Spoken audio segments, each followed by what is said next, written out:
The following is a flashback presentation from FLATOBERFEST 2019, the very first FLATOBERFEST.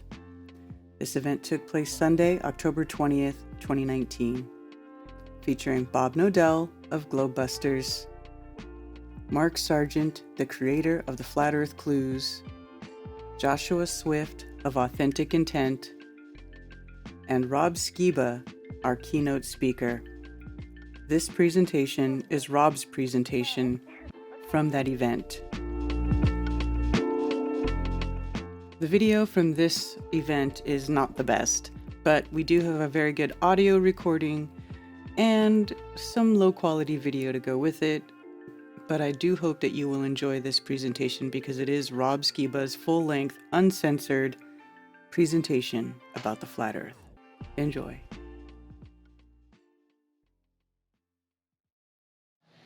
Okay, everybody, we are getting ready to have Rob Skiba start his presentation.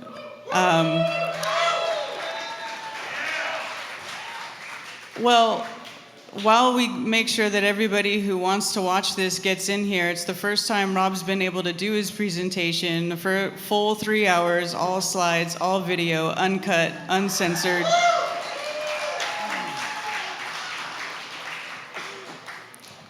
And so, people still filing in. Ladies and gentlemen, Rob Skiba. Thank you, Karen. All right, you guys enjoying the conference so far? Wonderful. Before we begin, I would kind of like to see what my audience is here. Maybe the easiest thing for me to ask is, how many of you are not familiar with my work? Could you raise your hand? A few people. Okay, so most of you are familiar with my work. Yeah, Karen's right. I was excited that this is the first time I get to actually present a PowerPoint presentation that I put together without having to edit it. Usually when I create PowerPoint presentations, I have what I really want to say, and then I look at my time limit, and I go, hack, hack, hack, hack, hack. And I get like a third of what I would like to present. And then I get the director's cut on YouTube. So my hour-and-a-half conference presentations turn into 4 hours on YouTube. So this time I'm going to hopefully go through the whole presentation uncut and do it within the time limit. Got 120 slides with 52 minutes worth of video throughout them, so got a lot to go through here. For those of you who are familiar with my work, a lot of this is going to be repetitive. You've heard it before. But sometimes I think it's good for us to hear things more than once. I know I like to hear things more than once for it to really sink in. But honestly, I'm really making these presentations for those people who don't know anything about this stuff. It's really for them. A lot of times people will bring their friends and family. They don't have any clue what this is all about. They think you're crazy and all that. So it's for them. So if you'll bear with me on the things that are repetitive, we'll go ahead and get started here. The title of my presentation is Testing the Globe, subtitle, Taking a Disturbing Trip Down the Rabbit Hole, with a focus on a question of origins. And I always tell people, look, don't believe a thing I say, all right? Don't believe me. Just listen, take notes if you want to. Go home and research these things, search and see if these things be true. A little bit about myself, things that influenced my life.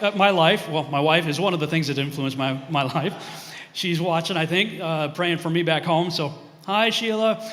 Everybody say hi, Sheila. Hi, Sheila. All right.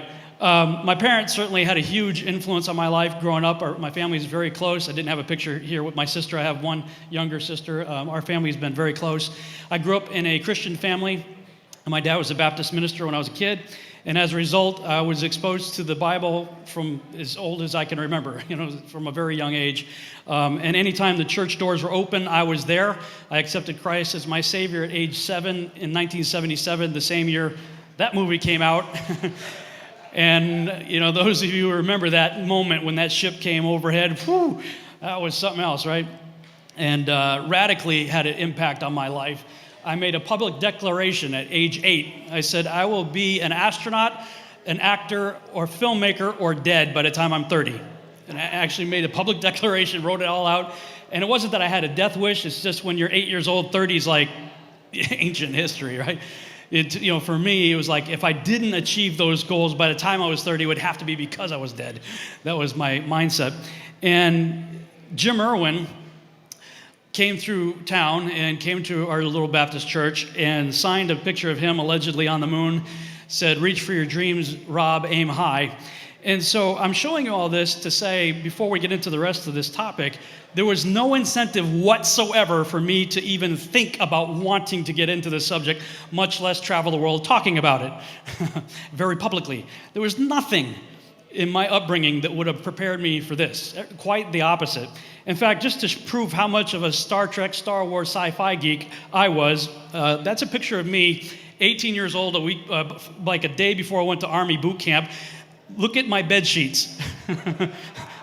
Star Wars bed sheets, right? 18 years old. Yeah.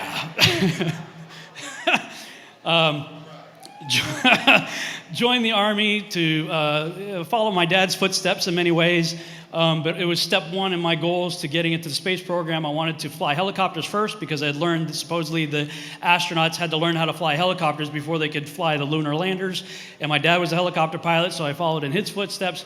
And before I flew them, I figured out, I would want to know how they work first, so I went to helicopter mechanic school first, became a helicopter crew chief / door gunner, and then eventually 2 years after boot camp went through flight school and then flew scout helicopters for the remainder of my time in the military. Soldier of the Year in 1991, like rah-rah, Joe Patriot, and hardcore science fiction fan, to the point where even in my 20s, I was going to Star Trek conventions and dressing up no less to do so. Hanging out with the actors from the various TV series. So again, there was nothing in my upbringing that prepared me for this subject. In order to get into the subject, I found very quickly that first, you really have to take the red pill. How many of you know what I'm talking about there? Yeah. If you're still sucking on the blue pill, forget it. There's no way you're going to be able to receive anything that's being spoken about here at this conference. For me, taking the red pill really goes back to about 2006. I was a missionary at that time. I was flying to Kazakhstan, and I was on a flight, 14-hour flight, listening to the guys behind me talk about how 9/11 was an inside job. The whole flight. Now, I didn't say or do anything, but trust me, I was fuming mad. I wanted to go back there and strangle these people. How dare you? Right? I volunteered for Desert Storm 3 times. Before all of this, and then after 9/11 happened, I was like, okay, I was already out. I was like, where do I sign up? I'm going back in. Let's turn the whole Middle East into a glass factory, right? That was sort of our mentality at the time. And so when I got back from that trip, I was like, I was determined to prove those guys wrong, even though I never see them again. And then I stumbled across, I saw Fahrenheit 9/11, which just made me mad. Then I watched Fahrenheit 9/11, which calmed me down, but it didn't answer my questions. And then I eventually stumbled across Loose Change. How many of you guys see Loose Change? Yeah, that was the beginning of my world falling apart, like that I thought I knew. And then eventually I became a published author, had a couple books become Amazon bestsellers. It put me on the speaking circuit, traveling all over the world, talking about various things, and realizing very quickly that we live in a sea of lies about a great many things. And Robbie Davidson says, when it comes to this subject that we're talking about here at this conference, you really kind of got to feel other people out first. Where are they with 9/11? Where are they with the moon landings? If they believe in either one of those things, forget it. Talk about sports, walk away. It's not worth getting into conversation. They're on blue pill. These are some of the movies that had an impact in my life, the documentaries regarding 9/11. If you haven't seen them, you should check them out. And then a few years later, in the course of my research, for my first book, Babylon Rising, come to find out all of our presidents are related to each other. I was like Joe Hardcore, rock the vote, very politically active kind of guy. I was all behind Ron Paul at the time, and I saw what happened to him. I started questioning things. And then come to find out all of our presidents are not only related to each other, but they're related to one guy, King John Lackland, the signer of the Magna Carta, who also created the Lord Mayor Parade that honors Nephilim giants. How many of you guys are familiar with my Nephilim research? So I'd already done a lot of research on the Nephilim. These are the giants of the ancient world and the gods of antiquity. And this guy, King John Lackland, starts a parade that still takes place in the UK even to this day. And all of our presidents are related to each other and related to him. So then you start thinking, and other characters like Vlad the Impaler and stuff. We're taught that presidents are right, of the people, for the people, by the people, right? Well, what would the statistical odds be that if that was true, that all of our presidents would happen to be related to each other in one guy? I very quickly began to realize this whole thing's rigged. You know, the government, that whole thing, corrupt and just full of lies. And then, of course, you start thinking, what about the Apollo moon landings? Of course, I wanted to be an astronaut. I believed in all that stuff. But then I stumbled across Bart Sibrel's videos there, a funny thing that happened on the way to the moon, and astronauts gone wild. How many of you guys seen these videos? If you haven't, you need to check them out. Another interesting, it's more of a movie made to look like it was actually shot for real during that time. It's a very interesting movie called Operation Avalanche. You guys should check it out. And there's an interesting line in the movie where they're saying, they realized they couldn't get to the moon, so they're like, well, we're going to have to fake it. And they're like, well, how are we going to pull this off? You know, how are we going to convince the public? And there was a line in the movie, it's like, we don't need to convince everybody. We just need to convince Walter Cronkite. Because if Walter Cronkite is convinced, everybody else will be convinced because they trust him as their source for truth on the news, right? Another website you should check out if you haven't already, it's called aulis.com, AULIS.com. High-level, PhD-level people looking at the Apollo stuff, totally exposing it for the fraud that it is. But if you don't believe any of what I've just said, let's just go ahead and listen to what they have to say out of their own lips. You'll have to have the audio from the computer up if you don't have it already. Listen to this video right here. I'd go to the moon in a nanosecond. The problem is we don't have the technology to do that anymore. We used to, but we destroyed that technology, and it's a painful process to build it back again. We're also really pushing the boundaries in terms of where we're going forward with exploration. I think humans are naturally driven to do this, and this is really the beginning, I think, of human beings leaving low Earth orbit. I certainly plan on being around to see that. The plan that NASA has is to build a rocket called SLS, which is a heavy lift rocket.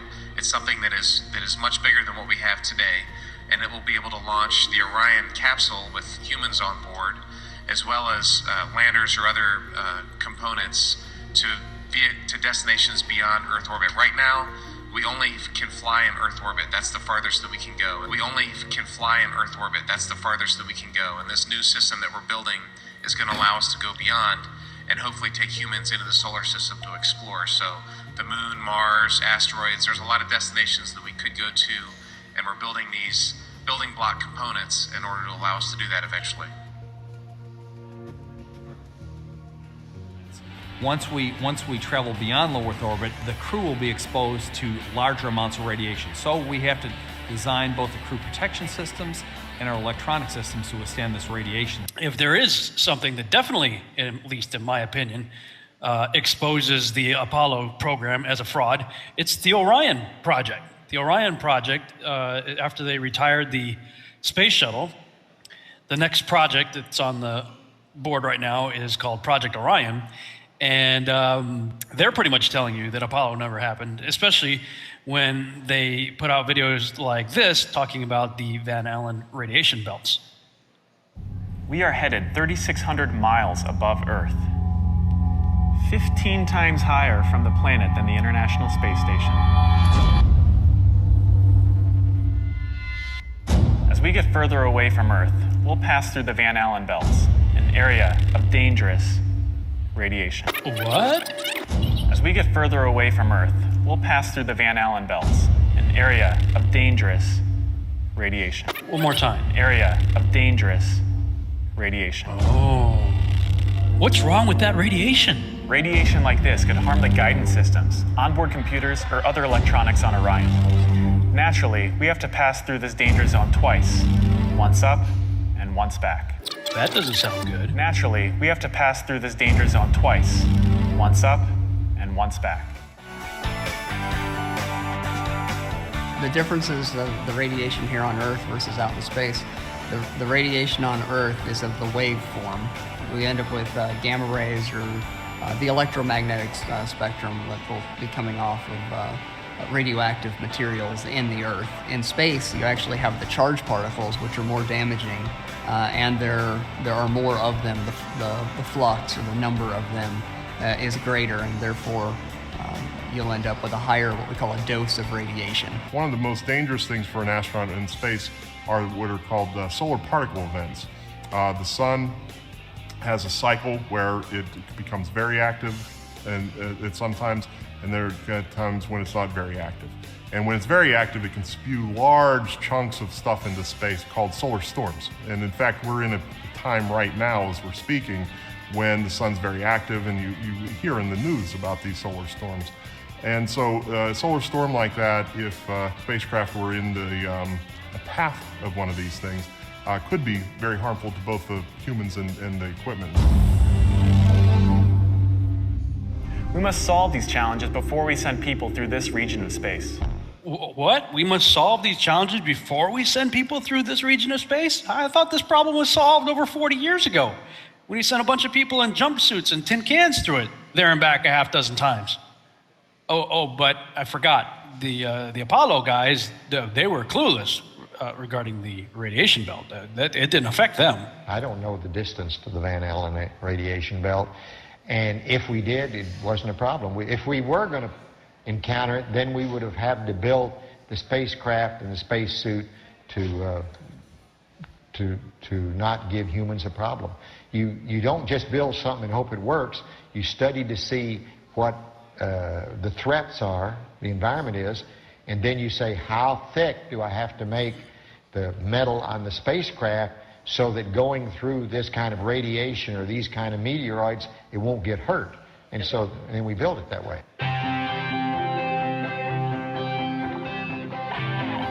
We don't have the ultimate answer for radiation on Orion. We're still working on that.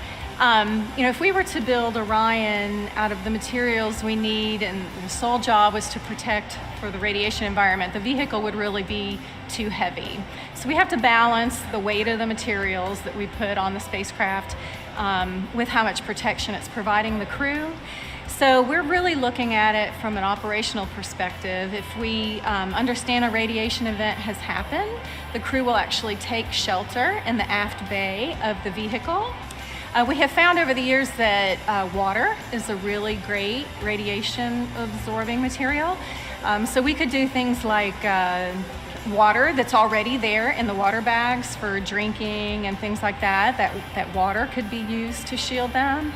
As well as we've had some concepts like a water-filled vest that they could put on should they know there's an event and need to be protected.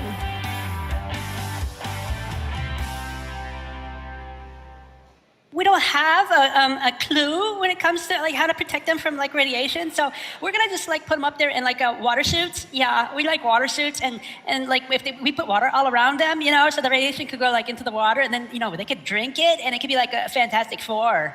Everybody they'll come back and be mutants when they get back. But we just got some ideas, yeah. But don't worry about it. Yeah, I know there are refugees everywhere, and people are starving and stuff, and we have homeless all over the place. But if we spend a few $1 trillion, I think we should be able to figure out how to make water suits for the astronauts in space, and then maybe it'll work out like it did for the guys in Apollo. The belts are 1,000 miles to 25,000 miles above the Earth. Then we went right out through them. No effects on your cells? We didn't even know it. I don't think anybody, well, maybe somebody said you went through the radiation belt, but we didn't feel it inside, and we didn't get any, added radiation. Yeah, if you pretend that it's not really there, then you can just go right through it. To protect the astronauts from the Van Allen radiation belts, the lunar module would have required 6 feet of lead shielding. But here's what they really had for protection. Obviously, the only shielding they had was the literally paper-thin outer hull of aluminum, and their suits consisting of glass fiber, some aluminum fibers, and silicon rubber. It's very interesting concerning radiation that the astronauts were protected by a thin film of aluminum, when here on Earth they put a lead shield on us when they take a dental x-ray. In conclusion, when NASA themselves admit to never having left low Earth orbit, and the fact that we don't even have the materials that could withstand the extreme temperatures and cosmic rays in space, how on earth can anyone believe that we ever went to the moon? Now, as a former NASA fanboy myself, I have to say that was a really hard pill to swallow. But over the last few years, I've become more than convinced that we never went to the moon. And this belief was only further solidified the more I began to analyze the pictures allegedly shot on the moon. I have to say, I don't think they counted on Photoshop. Because you can take these images into image processing software such as Photoshop, adjust the contrast, and see stuff like this. Strange masks and rectangular boxes around the Earth. I even found one on the Apollo 17 mission itself, right here on the NASA website, Scientists on the Moon. Click on this picture right here. Supposedly the same mission, same guys that took the picture of the most famous picture of our Earth. I'm going to do save image as, and let's see, Apollo Moon, let's call it Apollo Moon 17. And I'm going to open that in Photoshop. Okay, I'm going to zoom in on the Earth. I'm going to go to Image, Adjust, Levels, and I'm going to bring the levels up. Uh-oh. Why is there a square box around the Earth allegedly taken from the scientists on the moon in Apollo 17? And people wonder why I don't trust NASA. That's why I don't trust NASA. I mean, they're always out there saying, you know, Rob, everybody's trying to show you stuff from space and you keep rejecting it. This is why I reject it. These guys are liars. So, I mean, if we never went to the moon, then this picture is not real. Since then, they've put out many more what they call blue marble alleged photographs of our Earth. The problem is they're all vastly different. The continent sizes change from year to year, the colors change, there's no consistency. The most famous one of the blue marbles was the one done in 2002. But if you take it into Photoshop and start zooming in on it, you begin to see where clouds were replicated using the clone tool. I mean, even its creator, Rob Simmons, admits it is Photoshop, but it has to be. And when you look into time-lapse videos, it's just as bad, if not worse. Here's the one that got me questioning everything. You can check it out on the JPL website. Supposedly, it was shot from the Galileo space probe back in 1990. Well, I mean, the first thing that caught my attention was none of the clouds are moving. I could take my camera outside, point it up at the sky for an hour, speed it up in my computer, and see the clouds doing all kinds of stuff. But on that day back in 1990, this didn't happen anywhere in the world. And NASA and JPL are bad enough, but the stuff coming from other countries isn't any better. In 2008, this video was put out allegedly shot from a Japanese satellite. Besides looking pathetically amateur, where are all the stars? I mean, look, we get all these images from Hubble, right?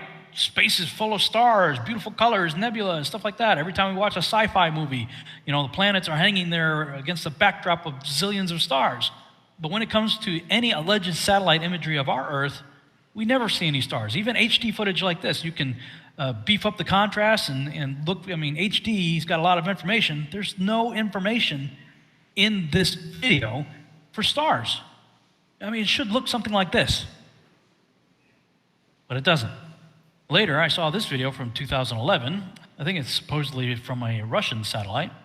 And it also allegedly represents a real time-lapse of one full day of the Earth. And when I compare this with the one from 1990, both again full-day time-lapses, the striking difference becomes obvious. I think what we're seeing here is merely the advancement in computer animation technology over the course of about 20 years. And here's an example of that technology. This is 100% CGI and admitted to be such. And then we have what I call the bozo Earth of 2015. And just like back in 1990, once again, the clouds aren't morphing. You can back it up, freeze frame it, go back and forth with it. You'll see the clouds aren't morphing, changing, or anything. They are just following the ball as it rolls around in a time-lapse animation. And don't even get me started on all the problems with this moon. I've got longer videos that deal with that. So if we put them all together, once again, when it comes to time-lapse videos, just like the still imagery, there's no consistency. Over and over and over again, I was finding doctored imagery and or stuff openly identified in the fine print as being a composite image or some form of CGI. The question is, why? Suffice to say, we simply cannot trust imagery from NASA or any other nation's space agency. It's all garbage. And the sad part is it's only going to get worse because computer software just keeps getting better and better and better. For instance, Andrew Kramer from Video Copilot just released this plugin for After Effects.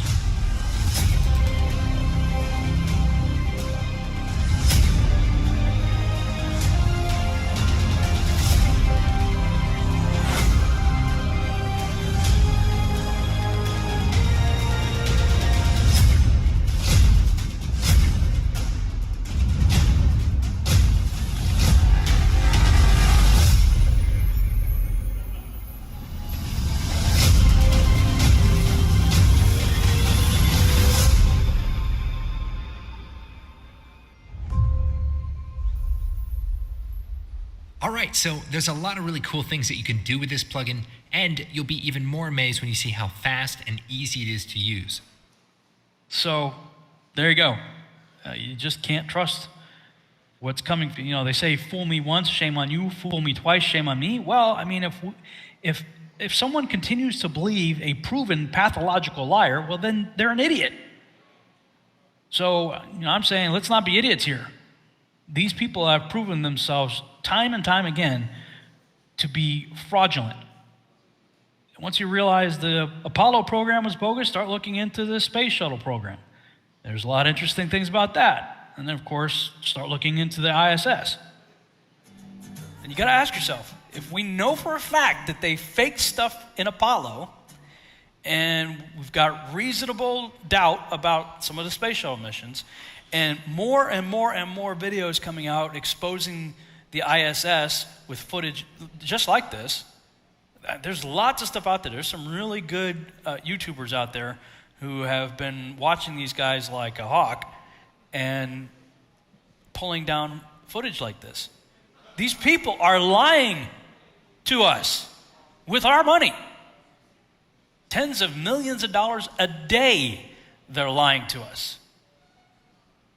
So yeah, when you've got so many videos exposing what's going on up there as a fraud, I'm sorry, but the so-called photographic evidence simply is not that compelling, especially if you actually take the time to look into it. Yep, and we in the Flat Earth community have been looking into it, and we have only been helping NASA as a result. How many of you guys remember them doing a photo dump of like 10,000 pictures? I think it was in 2015. You guys remember that? NASA released like 10,000 Apollo pictures, something like that. It was like, take that, Flat Earthers, here you go. You know, like proof you guys are idiots. You know, we really did go to, well, they did. You can look into this. They actually bought out or rented or something an old McDonald's. They took over this McDonald's building, and there's actual pictures of this place full of NASA reels of video and film in there, and guys on Macs cleaning this stuff up. And meanwhile, those of us in the Flat Earth community are going to the NASA websites, pulling these videos and pictures down, playing with the contrast, looking at things, seeing the masks and stuff like that, doing podcasts, telling about this stuff, like the one I did with Josh Peck showing the boxer on the Earth. I did that live on the air with him. 2 days later, somebody on Facebook goes, yeah, go back to the website. Went back to the NASA website, says, this page has been updated. Download the same video. Magically, there's no box there anymore. Yeah, we totally helped them out. You're welcome, NASA. That was just the tip of the iceberg of what began to make me open to even receiving any of this stuff. Now I'm going to show you, I just showed you what was basically a little nibble on the red pill so far. I'm going to show you what maybe just drink the whole bottle of red pill. This is how I got into this whole thing. I blame these guys. Started with a friend of mine, John Gabrielson, came through town, who lives in Austin, came up to Dallas. And every time he's up, we usually go out for dinner or something, hang out for a little bit. And over dinner, he asked me this question. He says, Rob, you ever wonder, how does water bend? I'm like, water doesn't bend. It seeks its own level. What are you talking about? He goes, yeah, think about that the next time you look at a globe in the Pacific Ocean.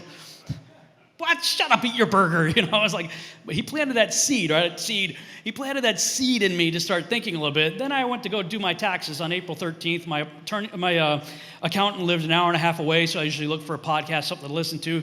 So I'm listening to Canary Cry Radio, some guys that are friends of mine, and they usually have some pretty cool stuff.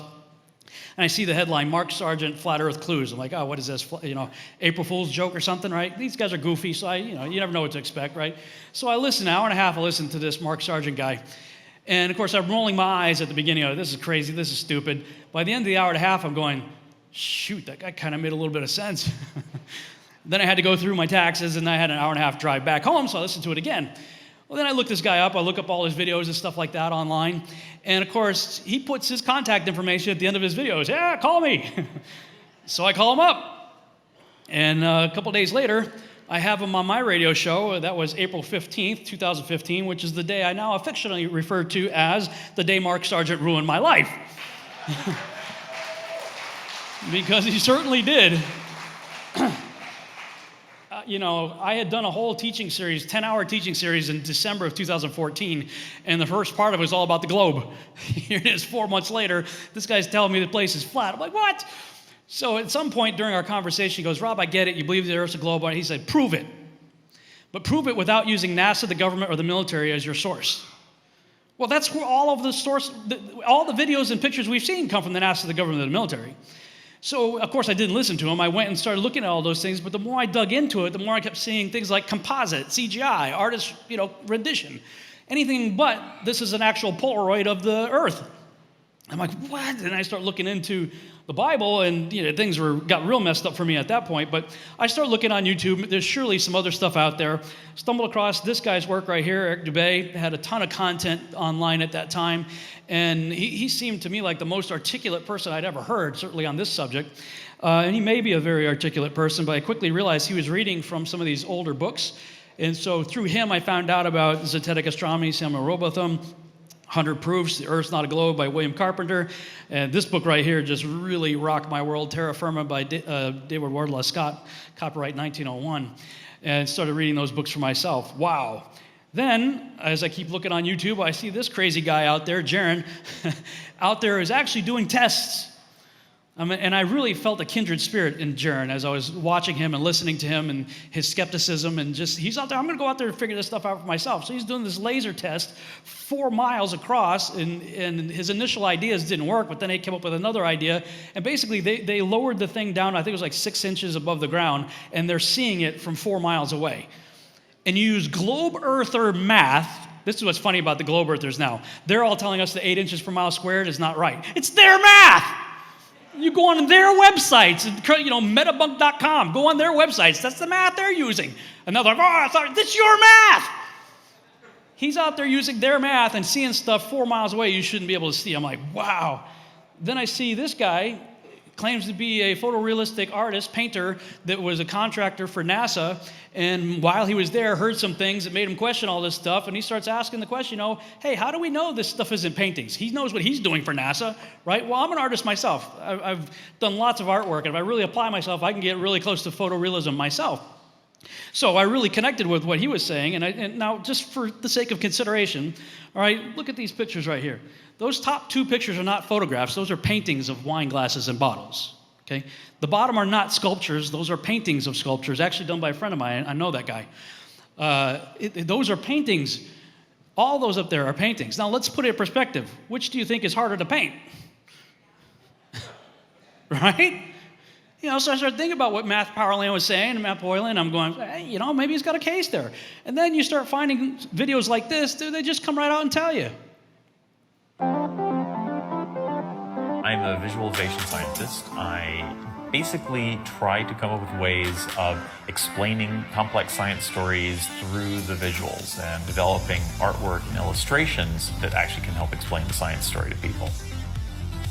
For decades, popular culture and shows like Star Trek inspired a generation of scientists by envisioning what space might look like. But wait, what does space actually look like?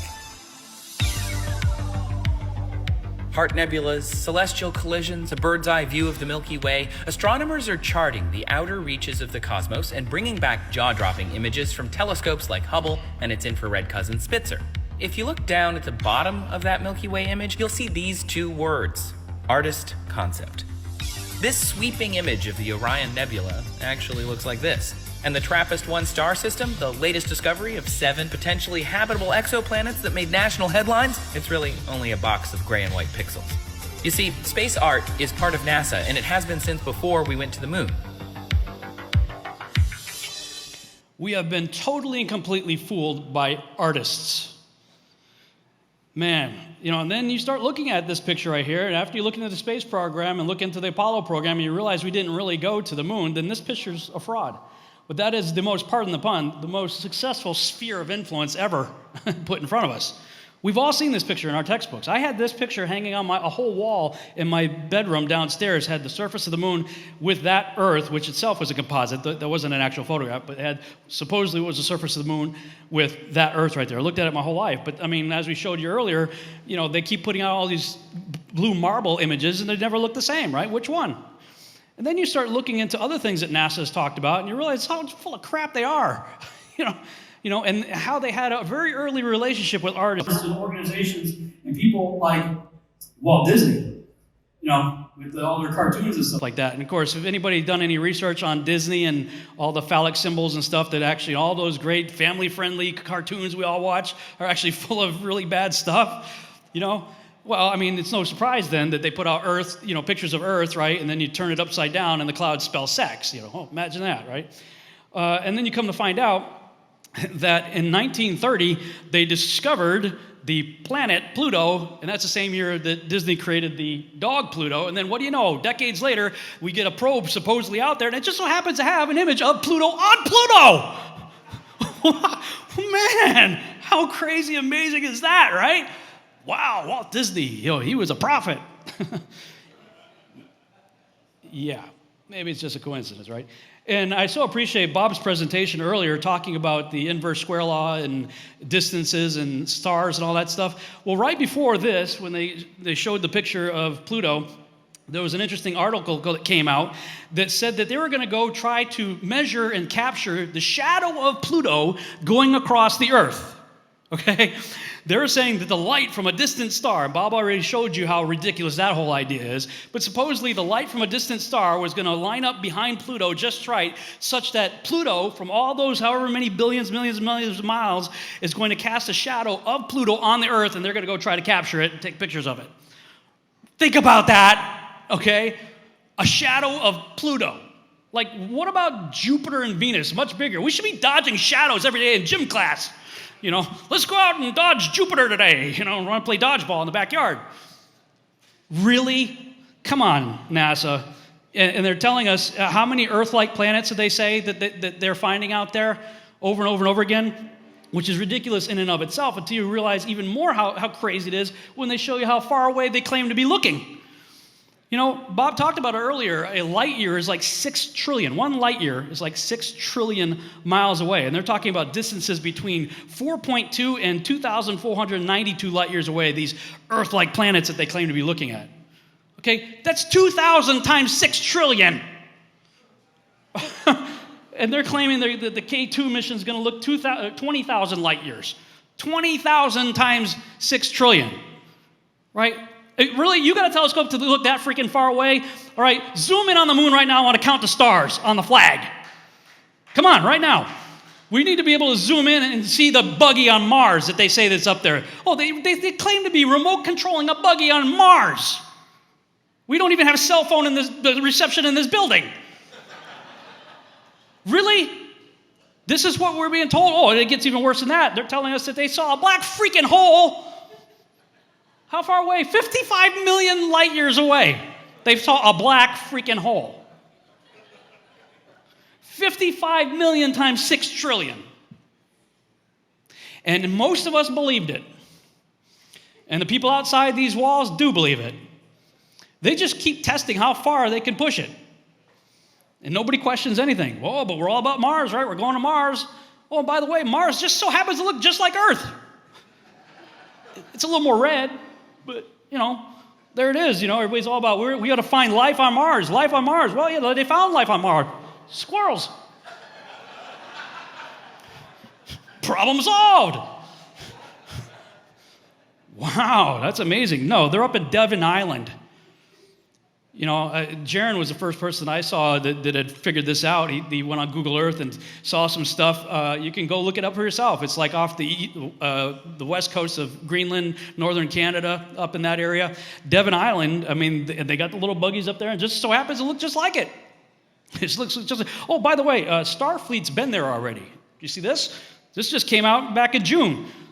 They found the Star Trek symbol on Mars. Really?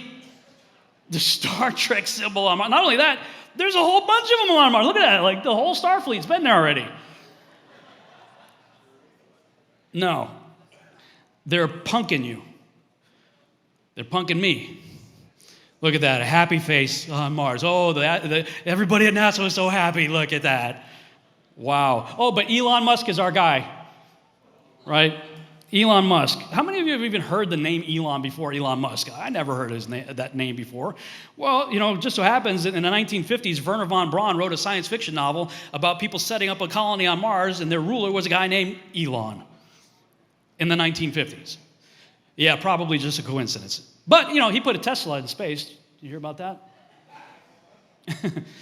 Yeah, you can tell it's real because it looks so fake. What was going through your mind? How amazed were you to see your roadster up there with Starman just cruising along with the blue planet? And how long will we be getting live views, do you think, from the car? Well, I think it looks so ridiculous and impossible. And you can tell it's real because it looks so fake, honestly. Okay, but now here's something else that's really interesting. Look at this car. Look at the tires, look at the plastic and the leather and other things. Listen to this. But we didn't really test any of those materials for, is it space hardened or whatever, So it just has the same seats that a normal car has. It's just literally a normal car in space, which I kind of like the absurdity of that. Yeah, it is quite absurd. Now, I went to the Contact in the Desert conference earlier this year, and this individual here, David Adair, claims to be a materials specialist working for NASA, allegedly testing various materials before they put it on objects that are supposed to be sent out into space. All right, now listen to what he has to say about testing these materials. In the material sciences, in that environment, it's not friendly out there, y'all. It's 225, 250 degrees below zero on the shadow side, 250 above on the sun side. So right through the meridian line, you got a 500 degree difference. It's a total vacuum. There's ultraviolet rays, gamma rays, infrared, all unfiltered by the atmosphere. Just burns things up when they hit it. Some of our materials just absolutely disintegrated. They were gone. We just had a blank where we put the piece of material. Okay, so if this guy's testimony is true, then he just completely debunked this. I mean, look at the rubber on the tires. The tires aren't exploding, the rubber's not disintegrating, any plastic on there is not, frying, and it's spinning. So it's going 500 degree temperature range from 250 plus to negative 250 plus as it's in direct sunlight and then, spinning out of direct sunlight. And yet, the glass is fine, the plastic's fine, the rubber's fine, the leather's fine, everything's okay. It's just a regular car that Elon Musk himself said basically just pulled right off the lot and supposedly shot it up into space. So yeah, I agree with Elon. It does look fake, and the whole thing is completely absurd, and I think anybody who believes this is actually real probably needs to have their head examined. Also, did you notice that the orbital speed is usually 17,000 miles per hour, and the Earth's supposedly spinning at 1,000 miles an hour? Did you guys see the Earth spinning? Somebody needs to fire that animator. So I saw another video that caught my attention. This guy was taking a look at the whole idea about going to Mars and really exposes it for the absurdity that whole idea is. In 1987, construction began on one of the most ambitious scientific experiments in the 20th century.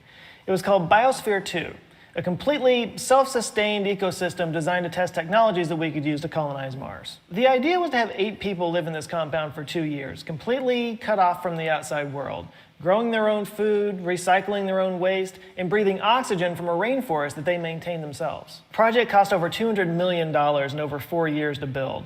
They brought in 3,800 different species of plants and animals to create a stable environment, including bringing in a specific species of hummingbird that could pollinate the flowers and not smash into the glass walls and kill itself. 4 women and 4 men entered Biosphere 2 in September of 1991 to huge media attention.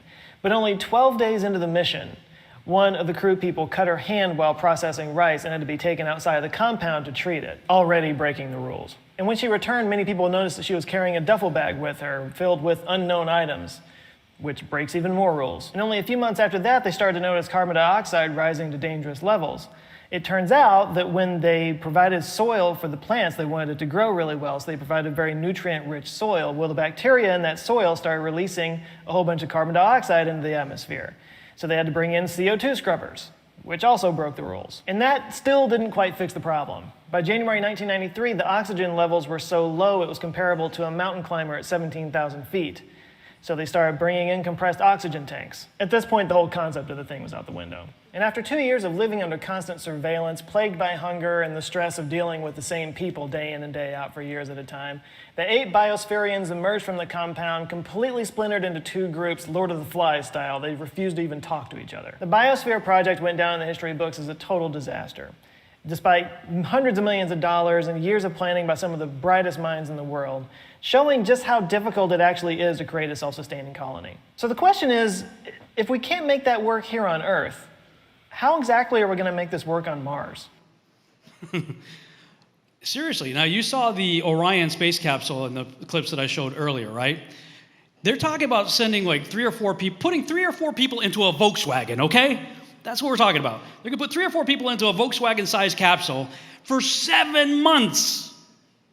Think about that. That's how long it's going to take them to get to Mars. Can you imagine spending 7 months in a Volkswagen with somebody?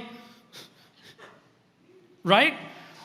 And when they get there, there's going to be no usable water, no food, in a hostile environment, an atmosphere that's not breathable, full of radiation. So obviously they're not going to be able to spend much time there at all. They're not going to be able to bring any of the things that they had in Biosphere with them, and then they're going to have to get back in the Volkswagen for another 7-month journey back. You know what their biggest problem is going to be? Themselves.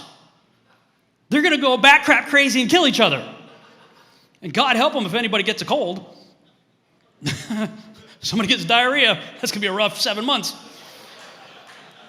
You ever been in that ride that spins you around, you're plastered against the wall, and the dude over there throws up, and everybody else is like, 7 months. That's crazy. The whole idea is crazy, but they're going to spend billions, probably trillions of dollars on this idea of going to Mars. Meanwhile, we are destroying this place. We need a class action lawsuit, folks. They're taking billions of our dollars, our tax dollars, for a pipe dream that's never going to happen. Meanwhile, they're destroying our ecosphere here. No, if you're going to spend billions of dollars a year, we need to fix this place first. I'm serious. It's outrageously irresponsible to even consider this whole idea. Oh, but it's in the news every day, going to Mars, going to Mars. Yeah, no, there's a big problem, folks, with that whole idea. So, all of that I just showed you is the preface. That's what primed me to be able to accept the things that we're talking about here at this conference. So I'm going to talk now about going from being a skeptic to becoming a convert. What does that look like? Well, I dare you to start doing a little bit of research for yourself. If this is brand new to you, there's a saying many of you may have heard before. There is a principle which is a bar against all information, which is a proof against all argument, and which cannot fail to keep a man in everlasting ignorance. That principle is condemnation before investigation. Aristotle said it is the mark of an educated mind to be able to entertain a thought without accepting it. King Solomon said, he that answers a matter before he hears it is folly and a shame unto him. How many of you immediately, as soon as you heard flat earth, your first reaction was, that's crazy, that's stupid, this is insane? We were all proving how high the mountain of ignorance we wanted to climb and plant our flag. None of us has done any research. None of us. We heard it and we're like, that's crazy, knee-jerk reaction, right? Well, if you're a reader, I would say, as a Bible-believing Christian, my first place I would point to would be the Bible. And then I would suggest reading those other books that I mentioned earlier, Zetetic Astronomy, 100 Proofs, Terra Firma. And this book right here in the end is a really cool book. It was written in 1920, 22, I think, Kings Dethroned. And we always hear the sun is, 93 million miles away, and the planets are this far. When you read how they came to those numbers, the methodology that they used to come up with those numbers, now I'm talking sometimes way back in the ancient past, sometimes in the early part of the 20th century, these are the same numbers we're still using today in the 21st century. when you look at the methodology, the way they came to those numbers, you're going to be like, how did any sane person buy that? Highly recommend checking out those books right there. Some of you picked up my book in the back that I had here. I had a few copies. It's also available on Amazon. Basically, what I did is I took many of the scriptures, the biblical argument, and connected them with the full text of Zetetic Astronomy and 100 Proofs and put it into one volume with a little bit of commentary from me. So you can check that out to get yourself started. Now, you need to know this, that every one of us that are now converts, we started out, we're going to debunk this whole flat earth thing. How many of you can relate to that? I'm going to debunk this whole thing. So if that's your mindset, right on. I'm going to go into this conference and debunk the thing. Well, there's a few things you need to understand. Never forget, first of all, that we used to be you. We started out where you are. That's first thing. None of us belongs to the Flat Earth Society. Okay? Now, I know Mark signed up, okay? Mark's here somewhere. He signed up because he wanted to get the little card and see what it was like, But you got to know, none of us woke up one day and said, gee, I wonder what organization I can join today that's guaranteed to make people make fun of me, laugh at me, and cause my life to be a living hell. Where do I sign up? None of us did that. There's this whole mindset that we have to be part of an organization to believe anything, right? That's like saying, oh, you're a Christian, you must be Catholic. No, I grew up Baptist. There's 40,000 denominations of Christianity, right? None of us join the Flat Earth Society, but that's the first thing the media does. That's the first thing most people do is they go check out, my friend, my relative, whatever, has gone crazy. He must have joined the Flat Earth Society. Let's see what they believe. The first thing they do is go check that website out. Don't do that. None of us that I know in this research community give them any credibility whatsoever. And we are not part of them. And we don't believe in the upward floating theory of gravity. How many of you have heard that before? That flat earthers believe, watch the screen. This is what they put in the news report over and over and over again. Oh, that's what the flat earthers believe gravity is. No, we don't. We don't believe that. Yet every mainstream news article that's come out has talked about this. All the Christian creationists and stuff, they put this stuff out. We don't believe that. They got that information from the Flat Earth Society.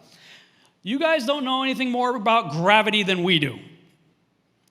One of the answers everybody uses for everything, you try, it's either refraction or gravity, right? How come we can see Chicago? Refraction, gravity, right? Over and over and over again. And yet they claim to know everything about gravity. They don't. Your smartest guys, Neil deGrasse Tyson and these other guys, self-professed smartest people, they say, what is gravity? We don't know. We know what it does. We can predict with it, but we don't know what it is. So nobody really knows what gravity is. Look, we all know you pick something up, drop it. I think it was Dave Murphy called it droppity. Droppity. It works. And you can't just insert flat Earth into the Copernican model of the universe. Many people have talked about this here already at this conference. But that's what people think, right? They think that, you got the sun 93 million miles away. Mercury, Venus, pancake! We don't believe that. Yet Danny Faulkner, how many times has Dr. Danny Faulkner been to our conferences at this creation ministry, Answers Not Found in Genesis? That's what I call it now. He just put out a book called Falling Flat, and on the front cover, he's got a pancake floating in space. He knows that's not what we believe. So he's intentionally being deceptive right off the bat. He's trying to heavily bias his audience against us, when nobody that I know in this entire journey that I've been on believes that. And you have to throw that whole idea out if you're going to enter into this subject, because you can't think that way. You have to just trash the whole thing and start over again. Please do some research into the founding of these organizations, NASA, JPL, the Freemasons, the Nazis. Look into these before you decide they're your source for truth.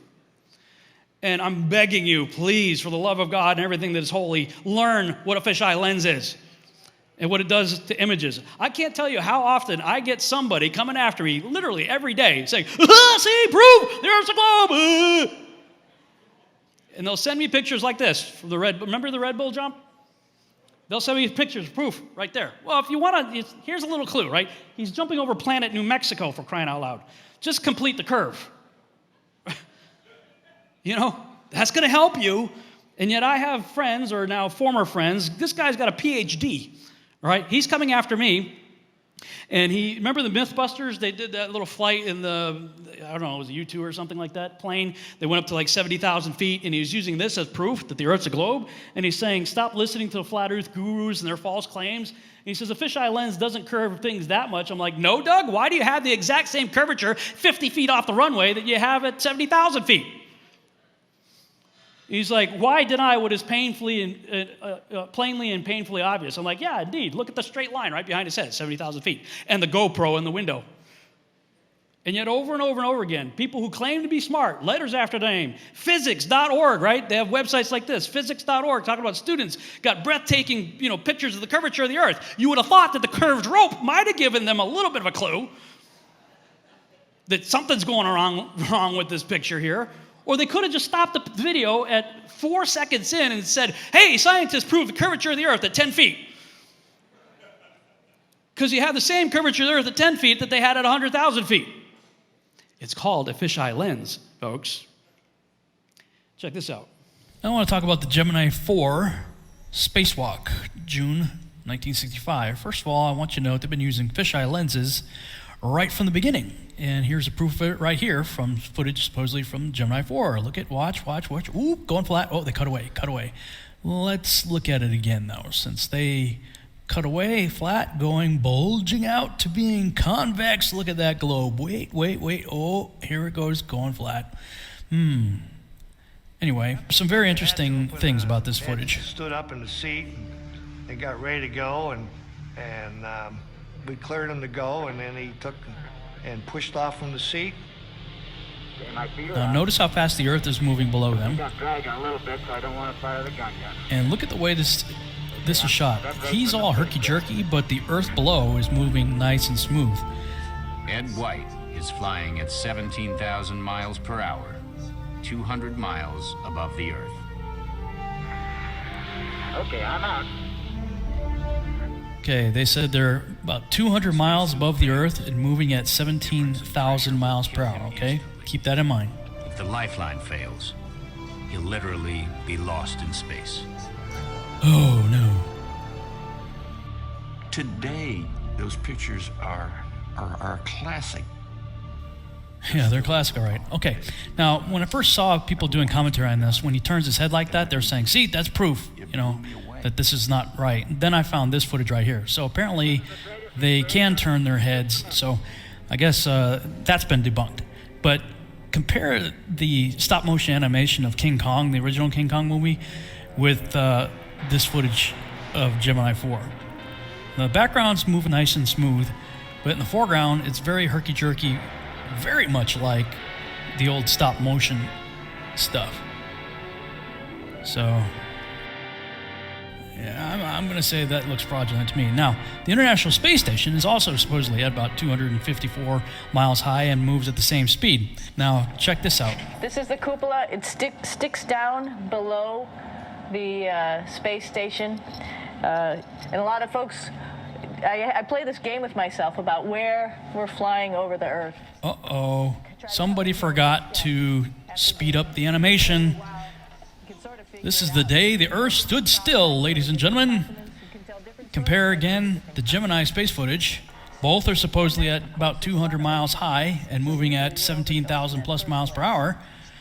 So somebody's lying here, folks. Either the Gemini footage is fraudulent or the ISS footage is fraudulent. You got to recognize that somebody's lying to you here. Look how fast the Earth is moving in the Gemini, and look how the Earth's not moving on the ISS.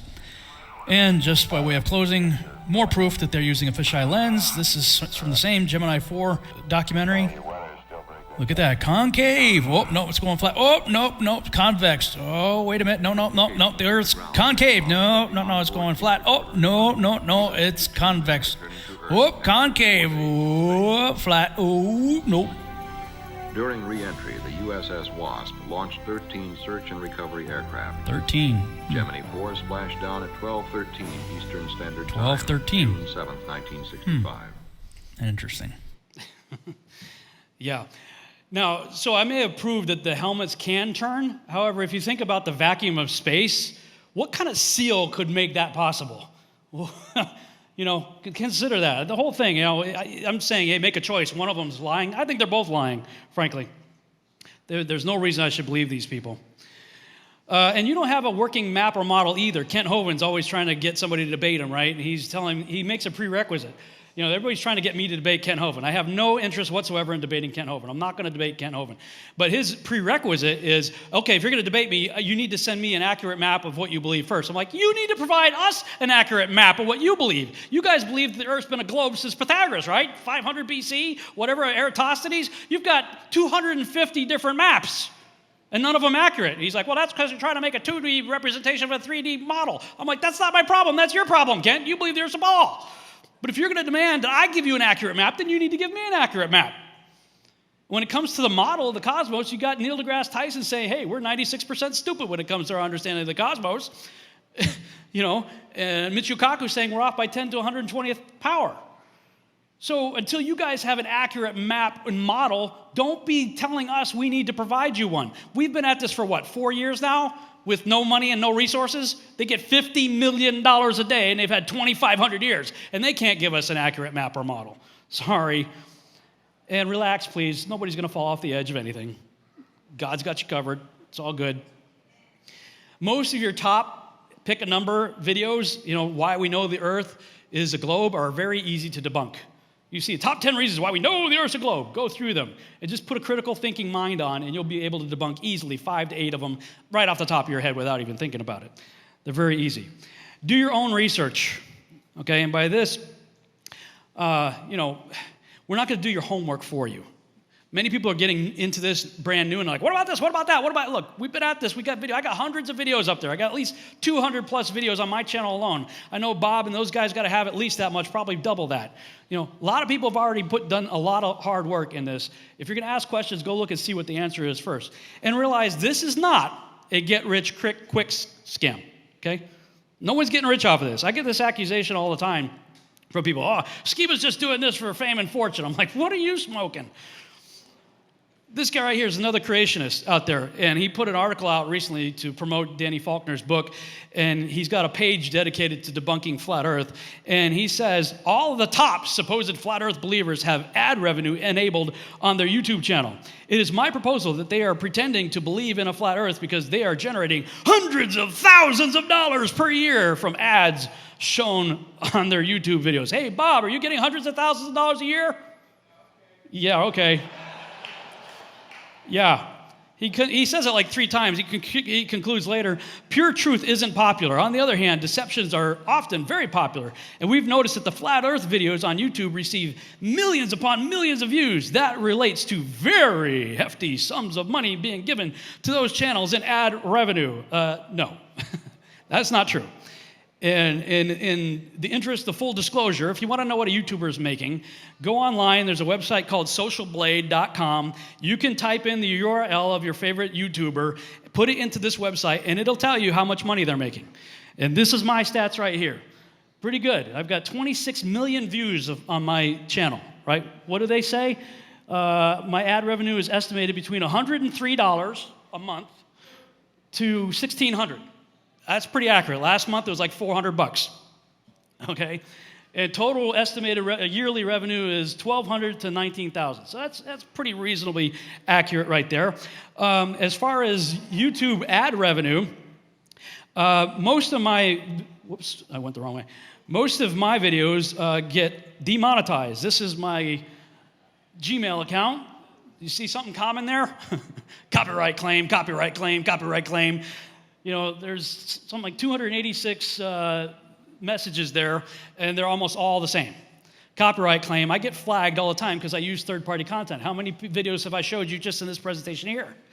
And so I could have a 3-hour presentation, use 30 seconds of your video, and you get to monetize it, I don't. YouTube has no concept of what fair use means. And so, yeah, no. I may have 26 million views, but it doesn't translate to dollars. In fact, I did a search. I've been on YouTube for 75 months, just before I was coming here to prepare my presentation. And not that it's anybody's business, but I made $76,500 in 6 years. Okay, and you divide that out, that comes out to about $12,750 per year, not hundreds of thousands of dollars a year. And if you take that full number and divide it by 75 months, it comes out to $1,020 a month. Oh, wow, I'm looking for my private jet, okay? Bob, you want to go shopping with me? I easily put way over 40 hours a week into what I do. And if you divide that out just by let's just say it's a 40-hour work week, that comes out to $6.38 an hour I'm making. And I'm supposedly part of this big, evil, flat earth conspiracy to make creation ministries look bad. That's what they're coming after me for. Yeah, for what, 87 cents below minimum wage? Sorry. No, it doesn't work out that way. So if you're looking at this whole flat earth thing with the idea this is a get rich quick scheme, no. If you want to know how to get rich on YouTube, check out this website right here, this channel on YouTube. Have you ever heard of this website, How To Basic? First of all, it's a genius name for a YouTube channel. How To Basic, right? It's got, how to change a tire, how to do this, But when you click on it, you go to it because you're thinking, I want to know how do I install a door or how do I, fix a computer? And then you click on the video, and I just chose a short one here to show you what type of video you're going to get, like how to fix a leaky toilet.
All of his videos are exactly like that, okay? And you go look at this guy's stats.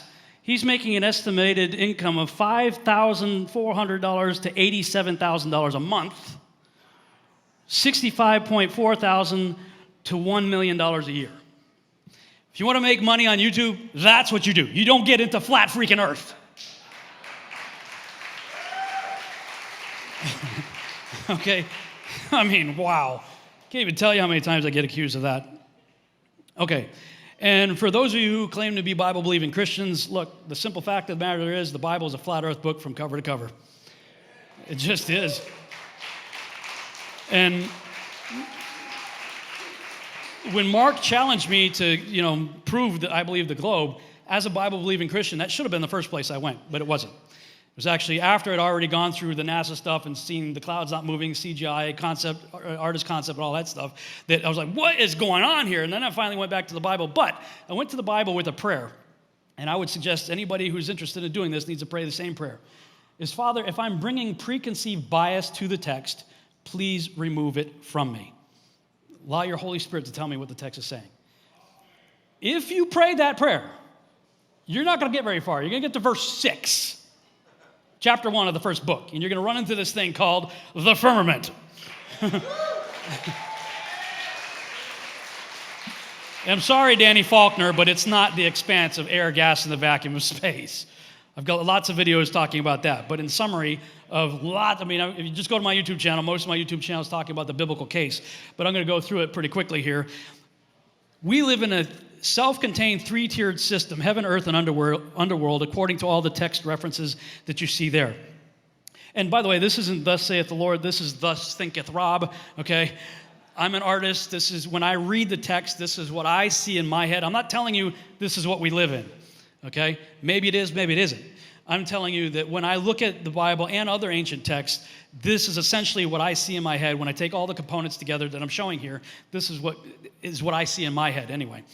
There is a solid firmament, dome, vault over us, according to all the texts that you see there.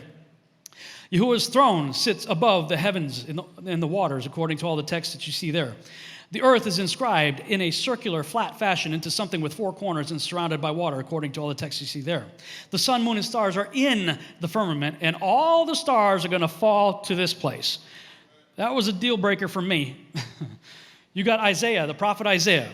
You got Yeshua, Jesus Christ himself, the Son of God, the Creator, telling us that all the stars are going to fall to earth. You got Peter and John in the New Testament telling us that all the stars are going to fall to earth.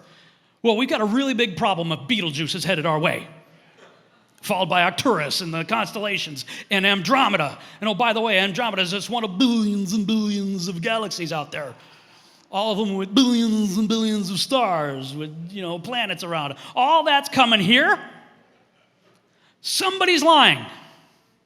And I'm not prepared to say that it's Isaiah, Yeshua, Peter, and John. No. Carl Sagan, Neil deGrasse Tyson, Michio Kaku, you guys are lying. Gene Roddenberry, George Lucas. All right? All the stars are falling to earth. Somebody's lying. There are floodgates or windows in the firmament, according to text you see there. Earth is a geocentric, stationary world set on pillars, according to text you see there. From Genesis to Revelation, the earth is consistently described by Holy Spirit-inspired authors as fixed and not moving, spinning, orbiting, etc. Circular with edges, corners, pillars, foundations, etc. Under a dome within which the sun, moon, and stars are placed on day 4. And I put these two up there. This is the interior of the model that I showed you there, essentially the footstool of God, which is a better fit for a stationary world set on a firm foundation of pillars under a solid dome within which the sun, moon, and stars move and which will accommodate all the stars falling to earth. Which one? It's pretty easy when you just allow the text to speak for itself. Now, of course, people will look at that and they listen to things that I say and they say, well, why should we even trust the Bible? Why should we? That's a much bigger discussion, all right? We could spend a whole weekend talking about that. In my early journey, people think that I just accept everything on blind faith. I don't. I've questioned my faith.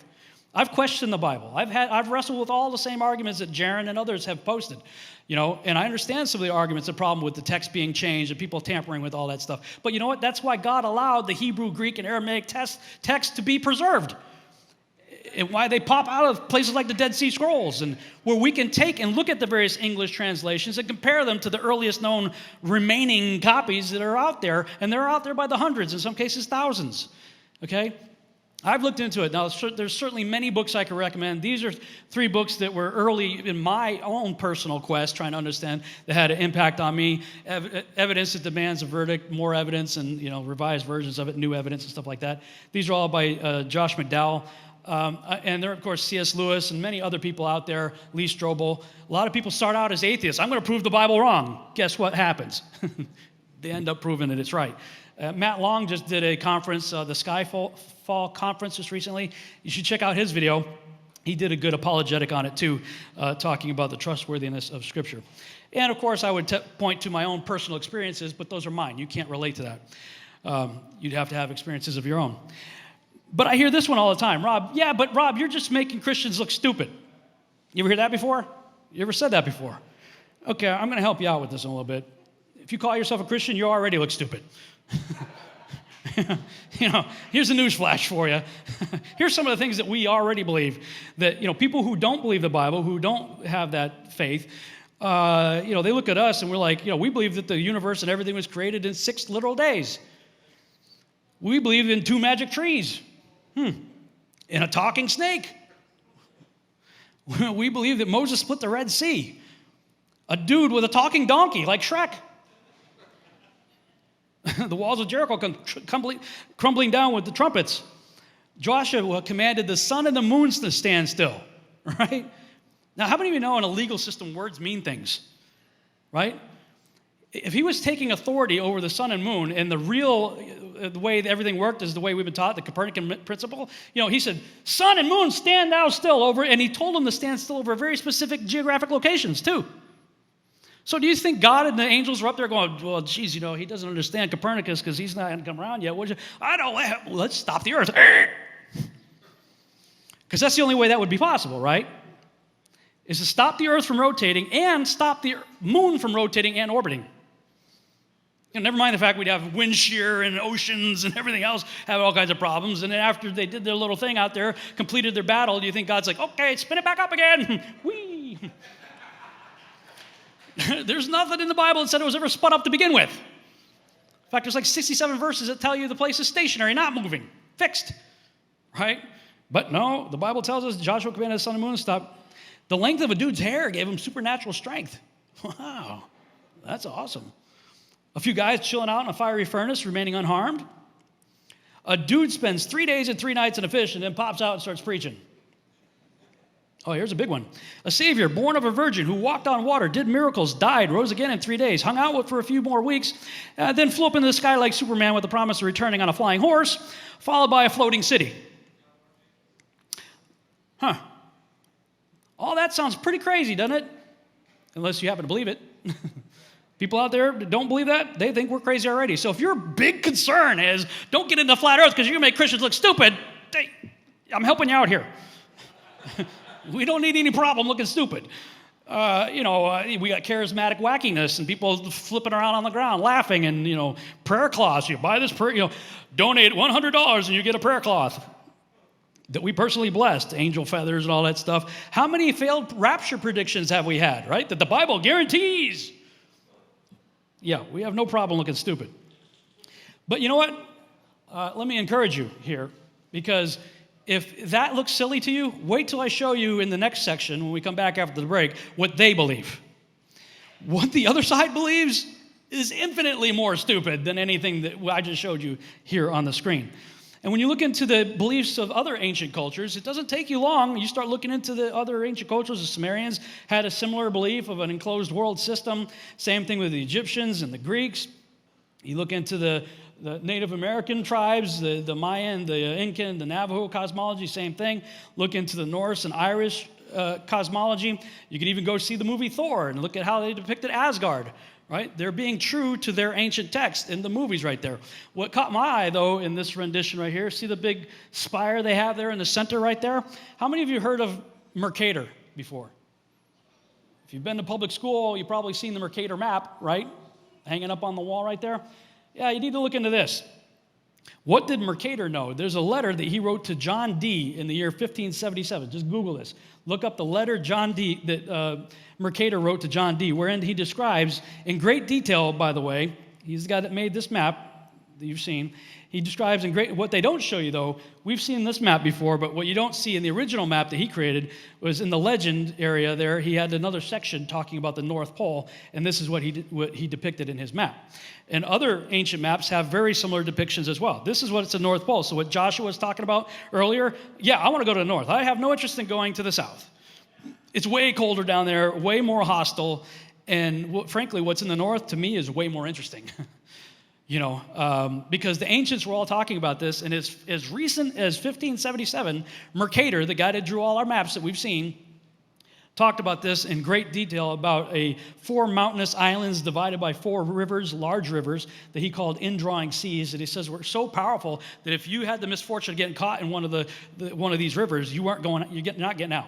Those rivers are going to suck you into the middle, where there's a whirlpool, a 480-mile across whirlpool that's going to suck you into, that surrounds a massive 33-mile in circumference magnetic mountain that the ancients called Mount Meru in the center, or the Rupus Negra. Many cultures actually shared this belief, but Mercator, of all people, documents it quite thoroughly and had included it on his maps of the world. And so, you look at what he's saying and you look at what all the other ancient cultures are saying, and if you're being intellectually honest with yourself and with the words being used in Hebrew, Aramaic, and Greek in your Bible, this is what you end up with. This is, an artist's conception that some people from Logos Bible Software depicted this. This is the Hebrew concept of the universe. Now, they don't like me showing this right here. In fact, they came after me for copyright for doing it. They said I was sharing paid content for free. I'm like, well, you guys share it. If you buy their software is very expensive software. Okay, but if you buy their very expensive software and you get to this page right there, there's a little share button. And if you click the little share button, that allows you to take their paid content and put it through their software onto social media. Once it gets on social media, it's out there. And they use it in their own materials. Dr. Michael Heiser, now say it out loud with me. Michael Heiser does not believe in the flat earth. Okay, I have to continually say that because there's always some idiot out there trying to say that I'm using Michael Heiser's work to say that he believes in the flat earth. No, he doesn't. But he's being intellectually honest with himself and with the text by saying, look, this is what the Bible says. He's an ancient Semitic language expert, okay, and very knowledgeable in ancient Near East and cultures and stuff like that. And he's going through the text, going through the Bible, being intellectually honest with it, saying, this is what they believe. Now, he personally does not believe it. Neither do the people at Logos Bible Software. But the problem is a whole lot of people are seeing this picture, realizing for themselves what the Holy Spirit, I believe, is confirming in their spirit when they're reading it and saying, well, this is what the Bible says. And now they're backpedaling and getting really upset about it because they're getting a whole lot of converts from their own software. And I'm like, do you stand behind your software? Do you stand behind your scholars with letters after their name? Better yet, do you stand behind what you say the Bible says? And why are you coming after me personally when so many other people are out there sharing this? It's because people are converting. Yeah. Here's an earlier video that I did when I was first looking at these graphics and stuff, and I'm like, okay, I can see now that this is what the Bible's saying. How does this stuff work? And I was trying to figure out how do the night and day work and the 4 seasons and all that kind of stuff. This is a video, and some of you maybe have these questions. Well, how does it work? This was an early video I did on that question. So very early on in my investigation, as you can see, May 26, 2015, I was trying to figure out how does the sun work over the flat earth, and I came up with this model. Now, I stated right from the start this was not meant to be to scale. This one's a little better. I still think the sun may be a little bit too big, but you see the sun going over the equator here at an altitude of approximately 3,000 miles, according to this scale right here. And a lot of people will say, well, you know, what is the sun acting like a spotlight? No, it's not acting like a spotlight. And to prove that, I'll bring in a little 3D object here, and I'll bring in a little dome on top of it here to show you that this light is throwing off in all directions. Up, down, all around. It's not a spotlight. So all the critics out there, you can stop saying that. It's not shining as a spotlight. It's what's known in 3D as a point light that has been adjusted with a limited light throw attenuation.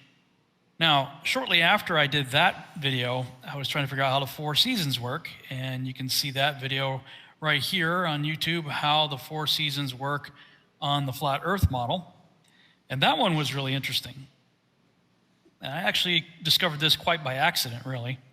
This video came as a result of me trying to figure out on the globe, how does the 24-hour sun work? And so I used Stellarium, which is heliocentric globe-based software. And you can put your location of observation wherever you want. So I put it in Antarctica. I think it was in the Ross Ice Shelf area or somewhere like that, wherever you supposedly can see 24-hour sun. So I put my camera there, and then I pulled it. You can adjust the camera and the type of lens you use, and you can adjust it such that you could either look at each cardinal point, north, south, east, or west, or in the case of what I did, I pulled the camera into the earth and used the fisheye lens setting so that I could see all 4 cardinal points at the same time. And then I just got rid of the ground plane and removed the stars. So the only thing I could see then is the sun and moon. And I set it to record for a whole year real fast and recorded that. And this software, heliocentric globe-based software, showed the sun and moon speeding up and slowing down as it was creating these circles. And I just thought, geez, I wonder what that would look like on the flat earth map, on the AE map. So I just superimposed it on that, and then I just flipped it horizontally because I'm looking down instead of looking up. And it actually showed the sun and moon going between the tropics and slowing down when it gets in the northern so-called hemisphere and speeding up when it gets in the southern hemisphere. But of course, the critics look at this and they ask a reasonable question. Does it change speeds? Because the circle's bigger out here in the wintertime going around the Tropic of Capricorn. So what is speeding the sun up and then slowing it back down? It was constantly changing directions and speeds with your model. Yes, it was. Again, heliocentric globe-based software created that. And interestingly enough, I found a video online that a guy went apparently on the Tropic of Cancer at a certain time of the year, on the equator, and on the Tropic of Capricorn, and videotaped the moon going across the screen. Now, he had it at double speed, and I made it a lot faster just for the sake of this video, but sure enough, the moon was moving at different speeds across his lens.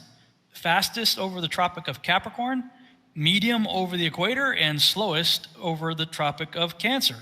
I'd be curious to see how the Globers explain this. But at least the moon here reflected exactly what Stellarium, heliocentric globe-based software, had depicted. And I can only assume if the moon's doing this, the sun must be doing the same thing. though I'm unaware of any tests that have been done in that regard. How crazy is that? I think it was Dave Marsh did that video. I don't remember for sure who did it, but it literally showed that. And heliocentric, globe-based software showed the sun speeding up and slowing down. So how would that work in the Copernican model? I have no idea. But when it ultimately came down to the Bible and looking at it, the firmament was truly the key for me. It's what sealed the deal in more ways than one. Unquestionably, the thing is hard, according to Job 37:18. Firm, Proverbs 8:28. Supporting the waters above, Genesis 1:6-8, Psalm 148:4. Attached to the earth, Amos 9:6. Within which Yahuwah placed the sun, moon, and stars, Genesis 1:14-19 and 19:1-6, and upon which his throne sits, Ezekiel 1:26, Isaiah 66:1. Clearly, this is a very important issue to Yahuwah, Psalm 19:1. The only model that accommodates every aspect of the firmament is the circular, enclosed world model. The only way around this is to grossly misrepresent the scriptures, yanking the true meaning of the words used out of context, and fantasizing about definitions for those words which are not even remotely supported by the text or the historical context in which the scriptures were written. And when I took Hebrew, I was taking Hebrew 101, and they were telling me that there's an idiom that says, if every letter has 7 meanings, then every word has 70 meanings. And they didn't have numbers. The Hebrew letters substitute as numbers, so that the letters themselves have numerical value. But each letter has meanings in and of themselves. And they have what they call a 2 or 3 letter, I think it's called a sheresh, root word, upon which you can add prefixes or suffixes to make more words, but those words will have the inherent meaning not only of the word itself, but also the root word and the letters that make up the word. So that's hence the idiom. So when I was looking at the letters that make up the word rakia in Hebrew, you have these 4 letters right here. The meaning of the resh is the highest, most important. The kof, the last, final, future. The vav, yod, is work, and the ein, see, understand, and reveal. So if we put it together in a sentence, you got the firmament means the highest, most important, last, final, future work to see, understand, and reveal. How cool is that? How cool is it that we're having this discussion in a place called the firmament? That's just awesome. I think it is very important that this information is coming out now of all time in human history, right? The 21st century, with all the stuff we claim that we know, right? We're coming to an understanding of the firmament, and that's the meaning of it? Wow. Then you start going out there and doing your own tests, like I mentioned earlier, and you start finding out that terrestrial-based observations consistently confirm a flat Earth, and still you got people out there saying stuff like this. The Earth is round, and here's the proof. Remember Felix Baumgartner? He jumped from the edge of space a few years back to perform the highest parachute jump ever. Well, that was on a live feed in front of hundreds of thousands of people, and you can clearly see the Earth's curvature. So yes, there is tons of proof that Earth is a sphere. Yes, yeah. There's another one, right before it hits the ground, right? 5 feet curvature. I posted this on Facebook literally last week, right? There's a globe in the region of Earth that's being depicted from the ISS, and people were defending the picture on the bottom, right? That's the Persian Gulf right there, right? I think it is, what is it? Gulf of Hormuz, something like that? Strait of Hormuz, yeah. In their picture right there, that's like the entire northern hemisphere. And they are telling me that that's an accurate picture and telling me I don't have any critical thinking skills. Really? Wow. That's on my Facebook page from last week. So when I first got into this, of course, you had everybody say, oh, you're an idiot. If you've ever been to the beach, you've seen the curve of the earth. It's cathartic for me to say that way. It helps me cope.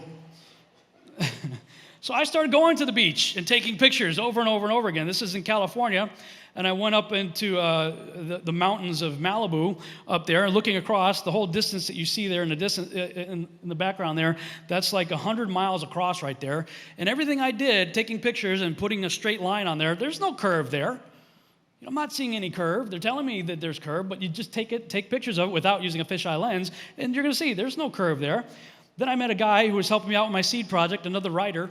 He grew up in the Ventura area as a lifeguard, and there's this place called the Anacapa Arch, and from where he was, almost like 20 miles away, you could see it on a clear day. You could see the Anacapa Arch, and it's only like 40 feet high, I think it was. So he's like, wait a minute. So he goes to a buddy of his that was like a math professor at a university, and he says to the guy, we live on a globe, right? Yeah, of course. Well, what's the math for that? They figure out the math for that. It's roughly 8 inches per mile squared. So he said, if we had an object that's about 40 feet high, about, let's say, 20 miles away, you're telling me we shouldn't be able to see it? Oh, absolutely not. And the guy goes, well, the problem is we've all seen it. And the math professor goes, what are you talking about? He goes, the Anacapa Arch. All of a sudden, you're hearing the Flintstone sound effect go off in his head, right? Anytime Fred gets confused, you hear that, right? That goes off, and the guy's like, whoa. He turns around, he's looking at the math board. He's trying to figure out where did he go wrong, because they've all seen it. And that's the problem. That's why so many people are converting, is because we are seeing things on earth for ourselves that you are not supposed to be able to see. You're just not. And then they say, well, if you've ever flown in an airplane, you've seen the curve, right? So I start flying. I'm in airplanes all the time. I start taking pictures outside the airplane, bring it into Photoshop, put a line across it, it's perfectly straight. Then, of course, this picture comes out right here, Joshua Nowicki. You guys remember this picture? He sends it to the ABC News affiliate at the time. This guy says, what you're seeing here is a mirage. Now, immediately I looked at that and said, that's not a mirage.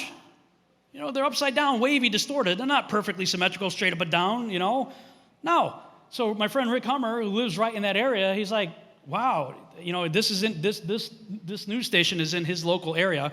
And he's like, what is he talking about? We've all seen Chicago. In fact, he got in trouble in school for saying he could see Chicago when the teacher said that's impossible. It's like, I see it all the time, right? So Rick Hummer and I determined we're going to just get in a boat and drive across that thing. And now this is at the time when I was still very skeptical.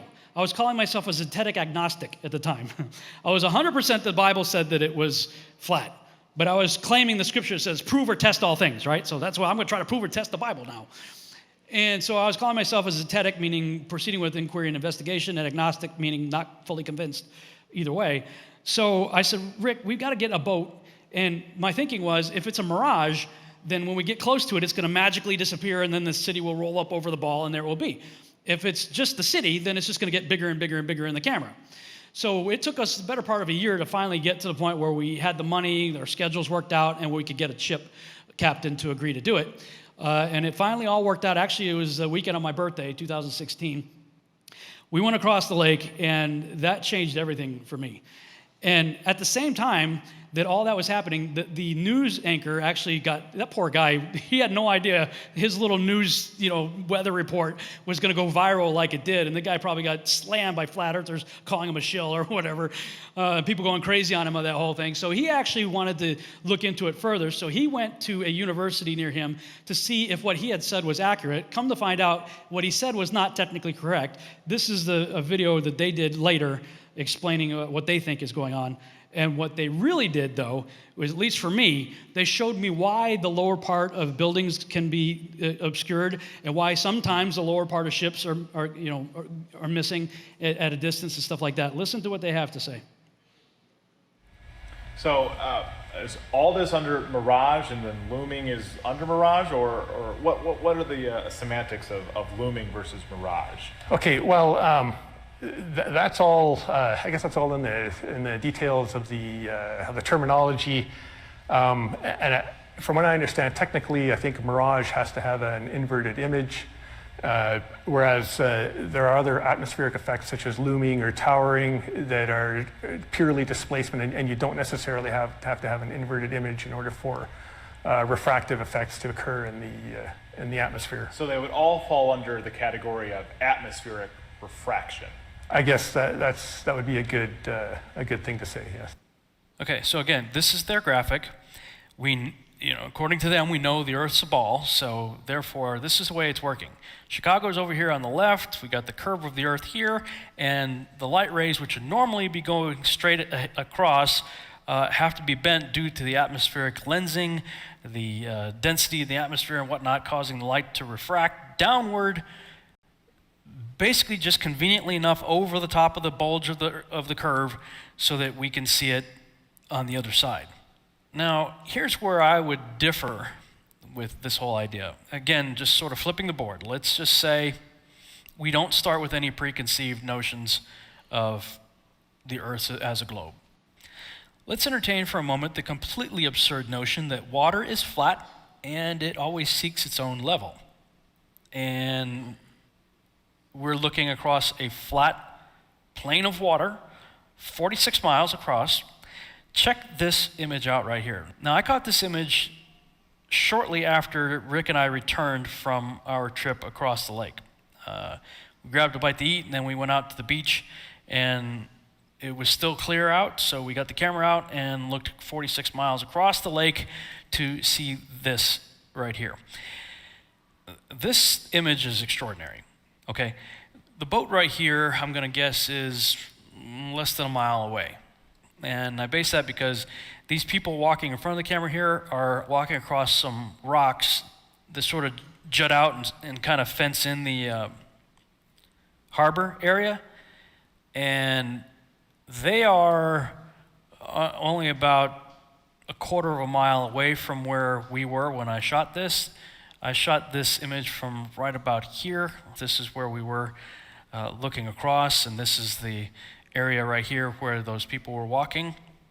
And the boat, as you could tell by the size of the people on the boat, wasn't too much further beyond that. So maybe a half mile to a mile, or at the most, I would say, away from where we were.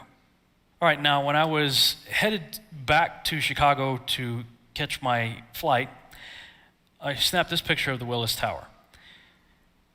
And this is, if you go on Google Earth, this is right about the area right here where I believe I was when I took that picture.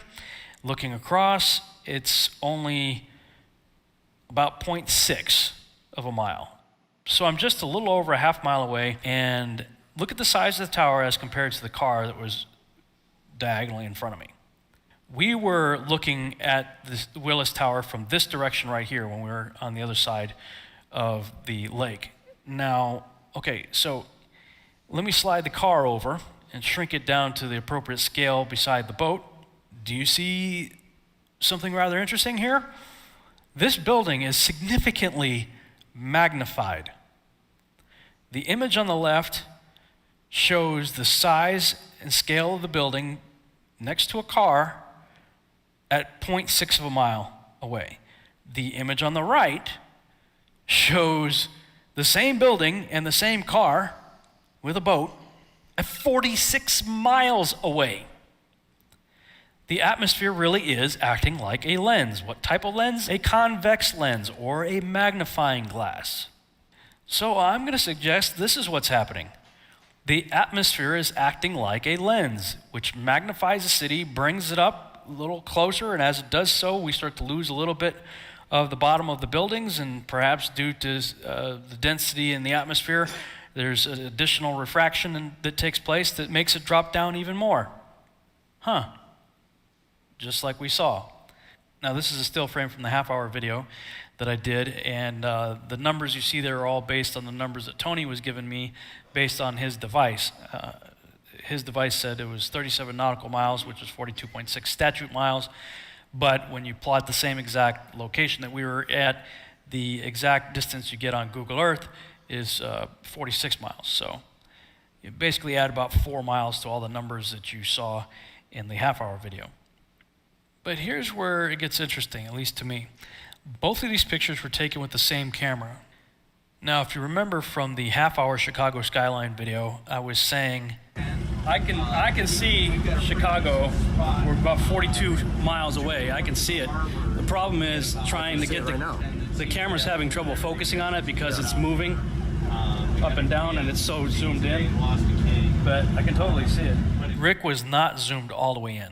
He was using my camera, the Nikon Coolpix P900, but he was only zoomed in about halfway when he grabbed the shot above. Now I know that when I got the image below, I was zoomed all the way in. Both of these images were shot from the harbor area here. The red line at the top is where we were in the boat. We're just about to depart when I asked Tony to stop and I got the camera out to shoot Chicago. And the lower red line is where we were on the beach when I took the picture on the bottom there. So, and the distance between those two locations is less than a quarter of a mile. So it's negligible. We're still looking about 46 miles across either way. Now, here's the shot from the beach before I zoomed in. Now I'm zooming in, and I'm going to stop it right about here. That's about halfway on the zoom, and I believe that's where Rick had the camera set when he took the picture above, based on the size of the building right here. I'm going to guess that he was about halfway. All right, so let's go ahead and continue the zoom.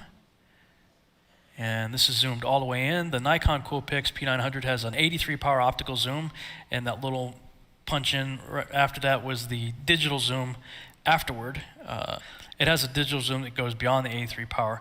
I did not go all the way in with that. I just punched it a little bit because I wanted to frame it with the ship right there. So that's 83 power plus. So I'm gonna guess it's probably the equivalent of about maybe 90 power zoom or so right here.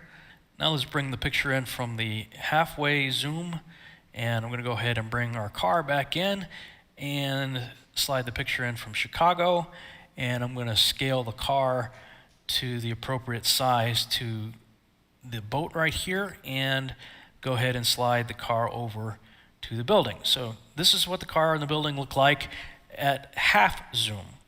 So let's try something else here. I'm going to unfreeze the video and back it off so it goes backwards, and we're zooming out back to the shoreline, and now I'm gonna bring it forward again, and let's see, right about here is where we have some fairly decent resolution where you can still make out the building. I'm going to zoom in here with the computer. This is a computer zoom right now on this still image, and I'm going to bring the other image in from the half zoom and scale the car over to the digitally zoomed in image of the almost completely zoomed out shot. And so you got three different zooms here. One almost completely zoomed out, one zoomed about halfway on an 83 power optical zoom lens, and the one on the right, of course, all the way zoomed in with a little touch of digital zoom on top of that in the camera. And when looking at these images compared to the one on the left, which is just shot with my iPhone, I gotta tell you, it looks like it's being magnified to me, especially when you consider the fact that that building is like 45 miles away from that boat. It's 45 miles away. So it looks like there's some serious magnification going on here. And you know, some of that could be due to the lens, I'll give you that. But I also know what I could see with my own eyes. Now, I understand you may not want to take my word for it, so all I can say is go up there and do it yourself. But based on what I saw with my own eyes, as well as what the quote-unquote experts had to say regarding how the atmosphere can act like a magnifying glass, I'm still going to go with it as being magnified. There is a lot of water in our atmosphere. But I'm thinking if the atmosphere, especially over water, is made up of zillions and zillions of tiny convex drops of water, then collectively, perhaps they all combine to make one big convex lens, in which case it would act like a magnifying glass.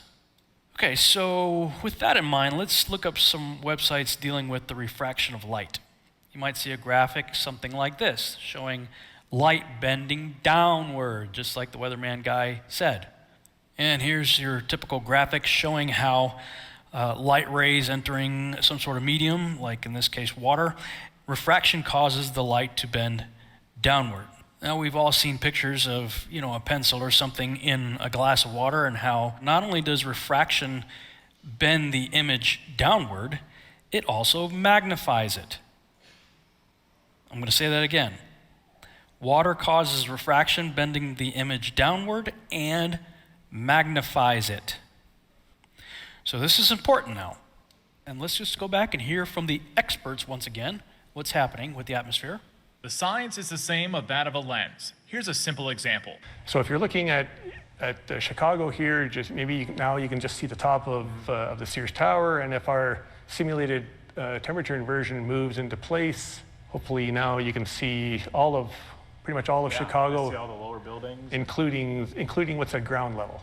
So the atmosphere really is acting like a lens. Yes. Again, based on that imagery that I saw looking 46 miles across versus 0.6 miles across, I really do believe that, just like the experts said, the globalist guys, these are people who believe in the globe now. They are the ones that said, hey, the atmosphere really is acting like a lens, and they put a lens in front of the camera to show how it works. So I'm just doing what they're doing. I went on Amazon and I got these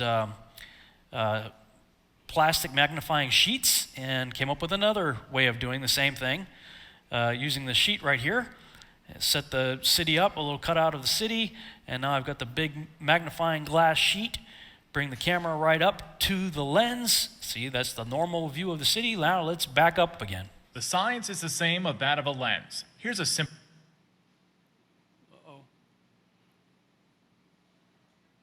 example. So if you're looking at Chicago here, the atmosphere really is acting like a lens. Yes. Atmosphere really is acting like a lens, and this is how much of the city is missing due to the lensing effect, the magnification of the atmosphere. So thinking about all this and thinking about what I had just shown you regarding atmospheric lensing, magnification, refraction, all that with regard to cities and objects at a distance on the land, I got to thinking, I wonder how this would work with the sun and moon. So this is what I came up with. I've got my magnifying sheet frame, and I created a little stand to paste the sun on it and keep it the same height over the flat surface of a table. So the sun is always going to be parallel with the surface. And check this out. All right, here's the first test of a sun moving over a flat surface, and with no atmospheric magnification, it does what we might expect it would. It gets smaller as it goes away from us. All right, now let's see what happens when we add in our atmospheric magnification. Again, water and refraction. Water causes magnification and refraction, right? So let's bring the sun back. Oh, check this out. Refraction bends the light downward. It made the sun set on a parallel surface. As it was moving parallel, the same height, the whole way over a flat surface, the refraction caused the sun to set. Not only that, well, let's bring in the beginning of that little test, and we see that it maintained pretty much the same size, too. Pretty close. And of course, that's because as it's moving away, the magnification is still taking place. And so even though the sun's further away than it was in the beginning of the test, the magnification basically preserved the same size, and the refraction made it set. Of course, again, depending on how much moisture is in the air, we could see that the sun doesn't appear to change in size at all as it goes down. We could see sometimes perhaps that it looks like it's getting bigger when it goes down. You ever see like a really big sunset or moonrise, moonset, where one of them looks really large on the horizon? Well, that could be because there's lots of moisture in the air causing that effect. Or when there's less moisture in the air, obviously you won't have as much magnification taking place, and so it looks smaller as it goes away. So it's all relative to the amount of moisture that's in the air. Now, I'm just going to put forward a crazy idea for you to think about. And that is, if Rob Skiba could figure this out, I'm just going to go out on a limb here. I think it's quite possible that the creator of the cosmos could have figured out the same thing and engineered our beautiful sunsets, thanks to all that water he placed in our atmosphere. Just something to think about. Thank you. All right. Thank you. That trip showed a whole lot of things to us and explained a lot of things for me anyway, and that's when I finally decided I'm just going to commit. And I'll say this, the verbal abuse that it just radically increased, but so did the favor of God at the same time. And I've never felt so blessed in my whole life that when I finally said, you know what, Father, I just believe you. And could it really be that simple? We're talking $10 in arts and crafts from Walmart, just explain how the sun and moon work and all kinds of, I'm like, wow, Father, that's amazing. So that's a good place for us to stop. We'll take a few minute break and then come back and wrap up after that. Let's take a break. Thank you.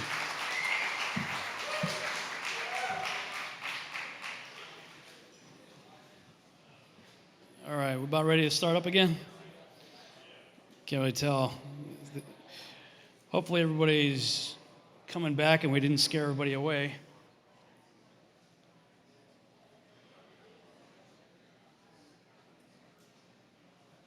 Okay, Jake, you can run that again if you would for me. And all right. All right, let's jump back in. Went a little bit long in that last session. They told me I have freedom to keep going, but if you need to pull me off, Karen, just grab the, yank me off. Otherwise, I'll try to go through this as quickly as I can to get through everything in the second half without us going into overtime. I talked about in the previous session what's really stupid. What the Bible says or what they're telling us is science in mainstream education systems. Well, I'm going to submit to you that what they're telling us is science is so completely outrageous, but I think I'll just let them show you for themselves. This is what they think. The idea that God created the universe went largely unchallenged until the Middle Ages, when scientists made a sacrilegious suggestion based on their observations. The sun, not the earth, was at the center of the universe. It was a paradigm shift. There is now another way to explain the naturally occurring phenomena around us, and this is science. Since the Middle Ages, scientists have developed sophisticated new theories about the enormity of the universe and our place in it. Theories that often have no room for God. Many phenomena have appeared mysterious or miraculous or magical.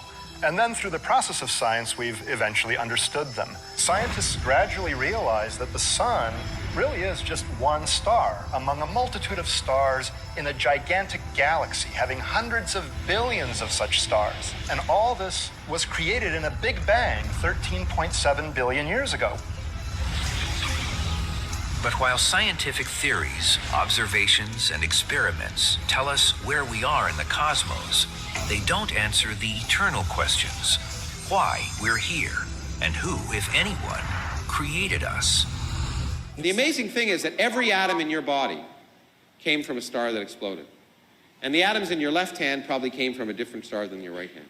It really is the most poetic thing I know about physics. You are all stardust. You couldn't be here if stars hadn't exploded, because the elements, the carbon, nitrogen, oxygen, iron, all the things that matter for evolution, weren't created at the beginning of time. They're created in the nuclear furnaces of stars, and the only way they can get into your body is if the stars were kind enough to explode. So forget Jesus. The stars died so that you could be here today, okay? And anyway. By the end of the 1920s, astronomer Edwin Hubble, working with the large 100-inch telescope atop Mount Wilson outside Los Angeles, had established that our galaxy was only one of many galaxies in the universe. We look out at other galaxies. On average, they're moving away from us. And those that are twice as far away are moving twice as fast. And those that are 3 times as far away are moving 3 times as fast. And of course, that makes us look like we're the center of the universe. Such a condition would imply that we occupy a unique position in the universe, analogous, in a sense, to the ancient conception of a central Earth. This hypothesis cannot be disproved, but it is unwelcome and would only be accepted as a last resort in order to save the phenomena. Therefore, we disregard this possibility. The unwelcome position of a favored location must be avoided at all costs. Such a favored position is intolerable. Several decades ago, we found a problem so great that it was brushed under the carpet for many a decade. And this is the fact that galaxies spin too fast. In fact, 10 times too fast. By rights, the galaxy should fly apart. Therefore, scientists said that we have to have dark matter, a halo of matter that surrounds the galaxy and holds the galaxy together. And what have they discovered? Absolutely nothing. Zilch. What is a little bit perturbing is that after 50 years, we still haven't found what the dark matter is. But on the other hand, that doesn't mean they're not there. It just means they're harder to find than we thought. We look out in the universe, and 85% of all the gravity that's out there has some mysterious, unknown source. We add up all the stars, the galaxies, the planets, the comets, the black holes, the dark clouds, everything out there that we can see, touch, smell, or taste. And it doesn't add up to give us the gravity that we see operating in this universe. So really, we should be calling it the dark force, because we don't know if it's made of matter. It could be a profound misnomer, sending people off in thought directions that might not really be the right path. So dark matter is just simply what we call this thing about which we know nothing, responsible for 85% of the gravity of the cosmos. It is the longest standing unsolved problem in modern astrophysics. Dark matter, dark energy. Everything we know about the universe, what we're made of, galaxies, stars, planets, that's all right here. So, according to this chart, we are 96% stupid. So the problem with cosmology is that we keep inventing theories, ad hoc theories, to try to explain the data, such as inflation, dark matter, dark energy, and so on, just to keep patching the theory up. There is a crisis in cosmology. Usually in science, if we're off by a factor of 2 or a factor of 10, we call that horrible. We say something's wrong with the theory. We're off by a factor of 10. However, in cosmology, we're off by a factor of 10 to the 120. That is 1 with 120 zeros after it. This is the largest mismatch between theory and experiment in the history of science. A very large number of universes, perhaps even an infinite number, could in principle exist in a vast hyperspace. We can understand the idea of hyperspace by comparing it to a mug of beer. Beer. The beer mug would be the hyperspace, and the bubbles would be these individual universes. The bubbles in a beer mug are all physically about the same. But suppose they span a range of properties. Some of them might have carbon and oxygen and stars and gravity, and others don't. We would be in one of the ones that leads to a rich, complex universe culminating with life as we know it. If there are an infinite number of other universes, the fine-tuning that seems to be present in ours isn't an example of God's plan, but rather the law of statistics. Most of these universes wouldn't naturally develop in ways that fostered intelligent life, but a few would. So then the explanation for the specialness of the universe is that we are winners in a gigantic cosmic lottery. It stands to reason that we couldn't be living and discussing this in a universe that was hostile to life. Only the bio-friendly ones get populated with thinking beings. Having a multitude of universes is actually quite a simple and natural consequence of some of the most favored models for the birth and early evolution of our universe. It's kind of like stars and planets. As long as you have the capacity to make one, it's easy to make lots of them. Oh, really?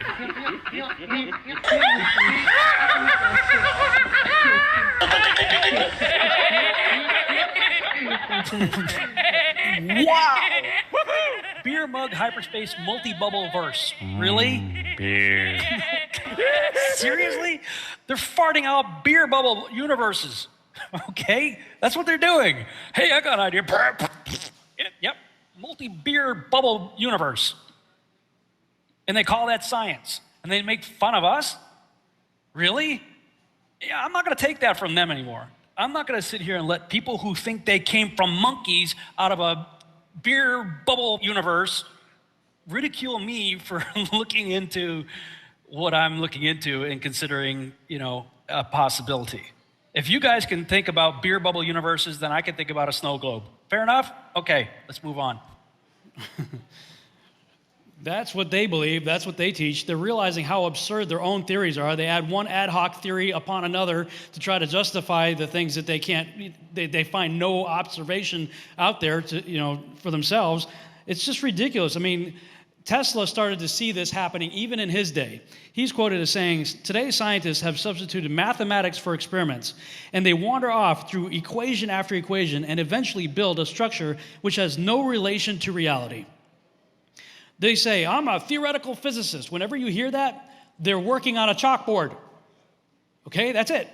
They're working on a chalkboard. In fact, there's a documentary that William Shatner did. Okay, he was interviewing people like Michio Kaku and others, and as only William Shatner can do, right? He's coming up to these guys. He's like, "But what do you do? What do you do?" And the guys, he comes to the conclusion, it's all in his head. The guy's just making stuff up. And Shatner later is quoted as saying, "You know what? Science and science fiction are the same thing. It's all imagination." That's what it's turned into. And going back, even further, back into the 1800s, Robotham started to see it too. And Samuel Robotham said, "The whole system of Newtonian astronomy taken together constitutes a most monstrous absurdity.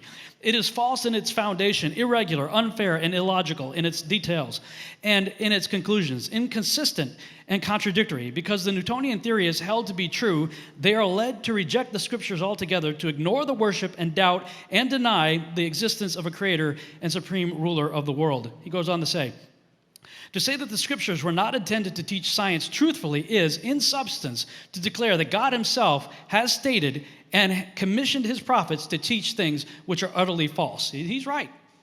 He's making an honest assessment there. And even other people within secular science are starting to take a hard look at what their discipline is teaching and saying, we got problems here. This is an article that just came out April 30th this year. A guy wrote an article for Scientific American called "Cosmology has some big problems." In the article, he says, "Modern cosmology is in a serious need of a reboot. Compounding this problem, most observations of the universe occur experimentally and indirectly. Now get this, today's space telescopes provide no direct view of anything. They produce measurements through an interplay of theoretical predictions and pliable parameters in which the model is involved every step of the way." In other words, they go in with a preconceived bias, a model they already believe. I thought that's only what religious people do. Believe, and then they create something, and everything they do is based on something that they already had a preconceived bias of. The framework literally frames the problem. It determines where and how to observe.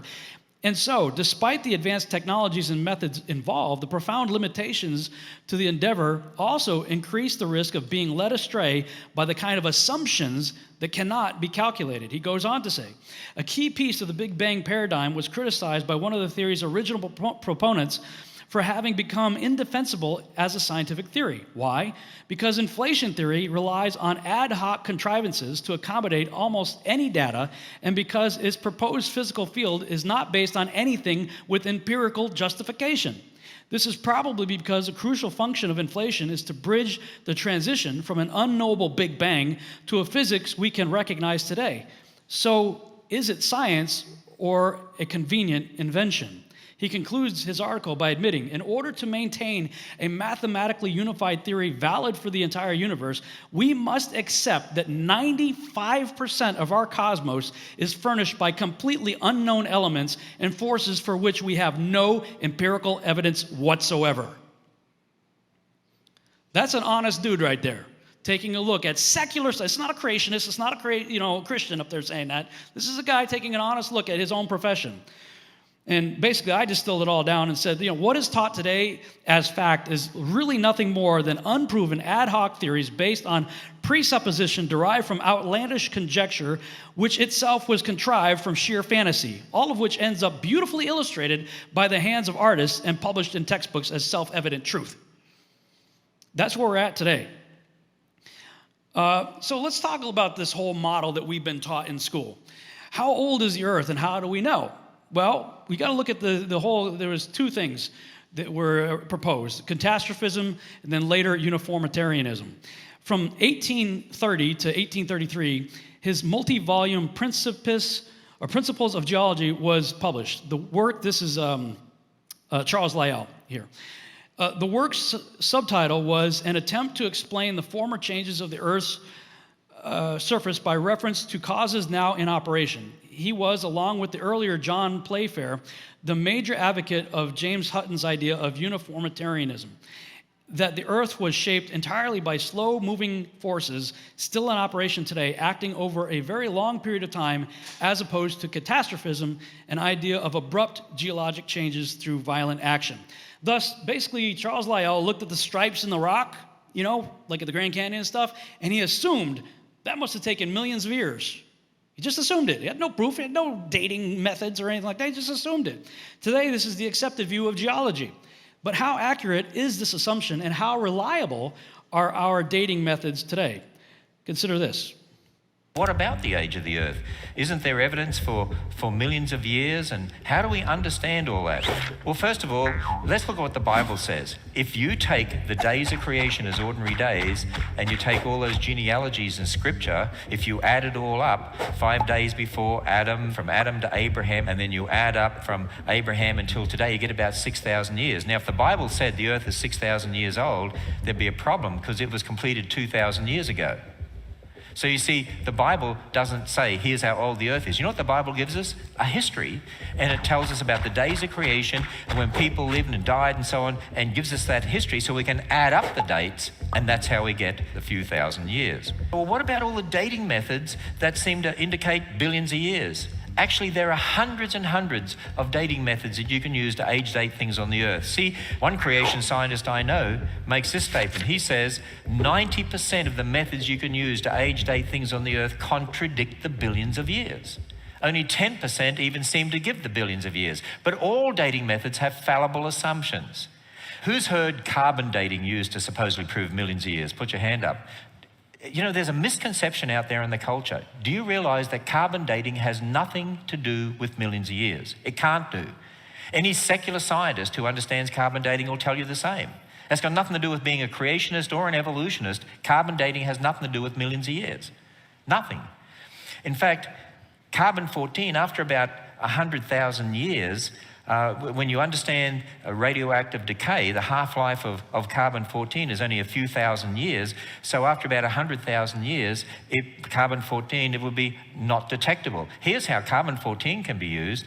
If something is millions of years old, it shouldn't have radioactive carbon in it. It should have all gone.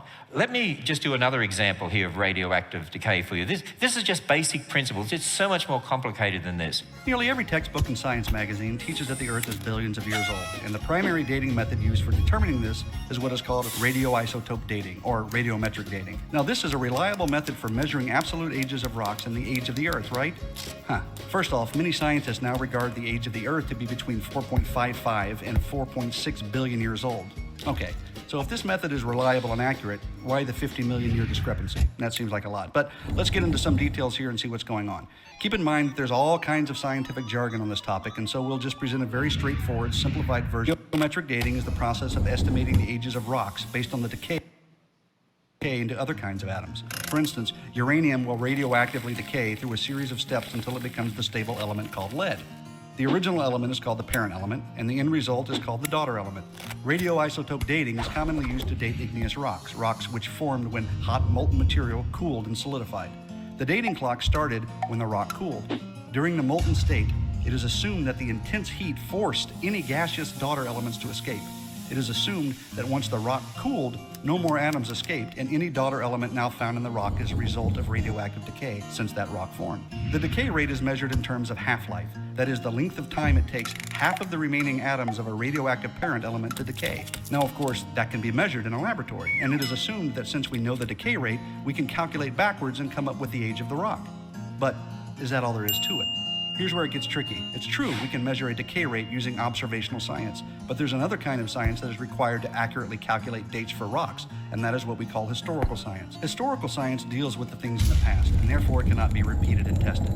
Dating methods require both types of science, because in order to get accurate rock dates, one would have to accurately know both the decay rate and the initial conditions of the rock sample, right? Since radioisotope dating uses both types of science, we can't directly measure the ages of rocks. There are assumptions involved. For instance, how do we know what the initial conditions were in the rock sample? How do we know the amounts of parent or daughter elements now in that sample haven't been altered by other processes in the past? How does someone know the decay rate has remained constant since the rock formed? The answer is they don't. Let's simplify here and talk about a typical hourglass. Let's say you walk into a room and you see an hourglass with sand at the top and sand at the bottom, and some sand sprinkling from the top chamber to the bottom. Well, observational science would allow us to see and measure the sand, and then calculate how long the hourglass has been running, right? We could make our sand measurements and then calculate when the hourglass was turned over, right? Well, those calculations could be wrong, because we may have failed to consider some major assumptions, like, was there any sand at the bottom when the hourglass was turned over? Has any sand been added or taken out of the hourglass? Has the sand always been falling at a constant rate? Since we did not observe the initial conditions when the hourglass started, and we haven't been watching the sand all the time since then, we must make assumptions. All three of those assumptions can affect our time calculations. Now, of course, there's more to understanding all of this, but enough said. I'm here at beautiful Mount St. Helens in Washington State. You know, just about 40 years ago, this mountain was cone-shaped. But as you can see, it's not like that anymore. Now it's got this horseshoe shape. That's because on May 18th, 1980, this volcano blew its top, literally. The top 1,300 feet of material blasted away, leaving this crater. Now eventually, lava flows formed a new dome, 5 new domes actually, all of which were destroyed by subsequent eruptions. But the 6th dome that formed between October 1980 and 86 is what you see today. It's composed of 2.6 billion cubic feet of lava, and it's quite young, having finished forming just over 30 years ago. Well, in 1996, geologists sent rocks from the lava dome to be radiometrically dated. Now, they used a method called potassium argon. Well, scientists measured how much potassium and how much argon are in the rock, and they calculate the age of the rock, right? But creation scientists have pointed out for years that there are some major problems with radiometric dating. One big one is all of the assumptions that it's grounded on. You must assume that the half-life is constant and that it never varies. You have to assume that there was no contamination. For example, no argon was present in the sample before the decay began. Well, that's a lot of unprovable assumptions.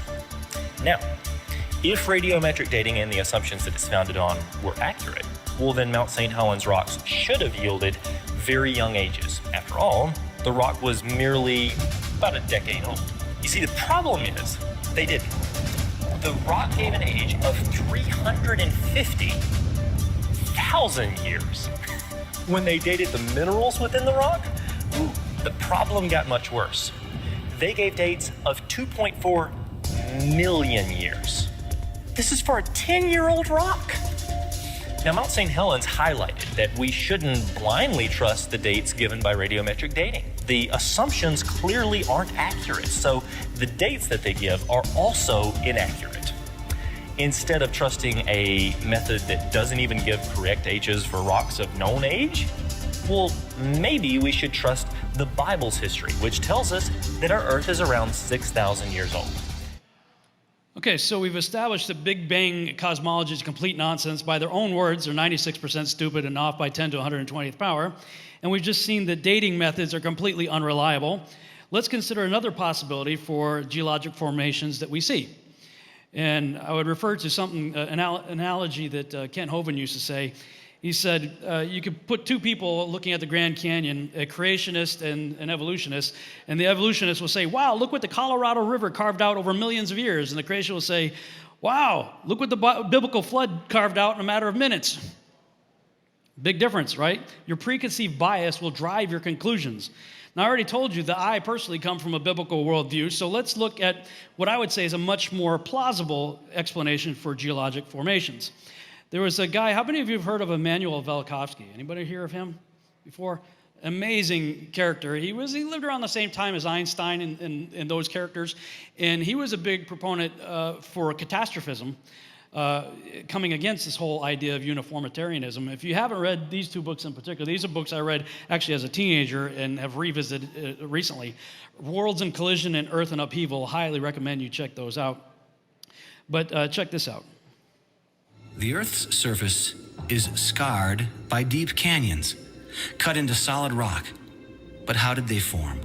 A little bit of water over a long time, or a little bit of time with a lot of water? Modern rivers don't generally cut downward into the solid rock, so today's river erosion seems incapable of explaining rock canyons. The Great Flood of the Bible, however, provides a possible explanation for such canyons. On May 18, 1980, Mount St. Helens, located 95 miles south of Seattle, Washington, erupted. The eruption was triggered by an earthquake centered beneath the mountain that measured 5.1 on the Richter scale. The lateral blast swept out the north side of Mount St. Helens at 300 miles per hour. With temperatures as high as 660 degrees Fahrenheit and the power of 24 megatons of thermal energy, it snapped 100-year-old trees like toothpicks and stripped them of their bark. Before the famous eruption at Mount St. Helens, scientists were mostly familiar with slow-acting examples of geologic change. But at Mount St. Helens, geologists watched the Earth's surface change quite rapidly. Icebergs were buried in hot avalanche material. They melted and formed badlands in days. Eruptions on May 18 and June 10 produced fine layers in hours. On June 10, mud flows cut zigzag canyons 100 feet deep in soft sand and mud, complete with perpendicular side canyons. Canyons that are reminiscent of the geography of Grand Canyon, only 40 times smaller and clearly produced within hours. Mud flows over the following decade cut hundreds of feet into solid rock in just days of cutting time. Fallen trees formed a log mat on the surface of Spirit Lake and dropped bark to the bottom of the lake, accumulating up to 3 feet of bark peat in just a couple years. And vertically floating logs sinking to the bottom of the lake resulted in buried trees in only a decade, similar to the trees of Yellowstone's fossil forest, which are also buried in volcanic layers.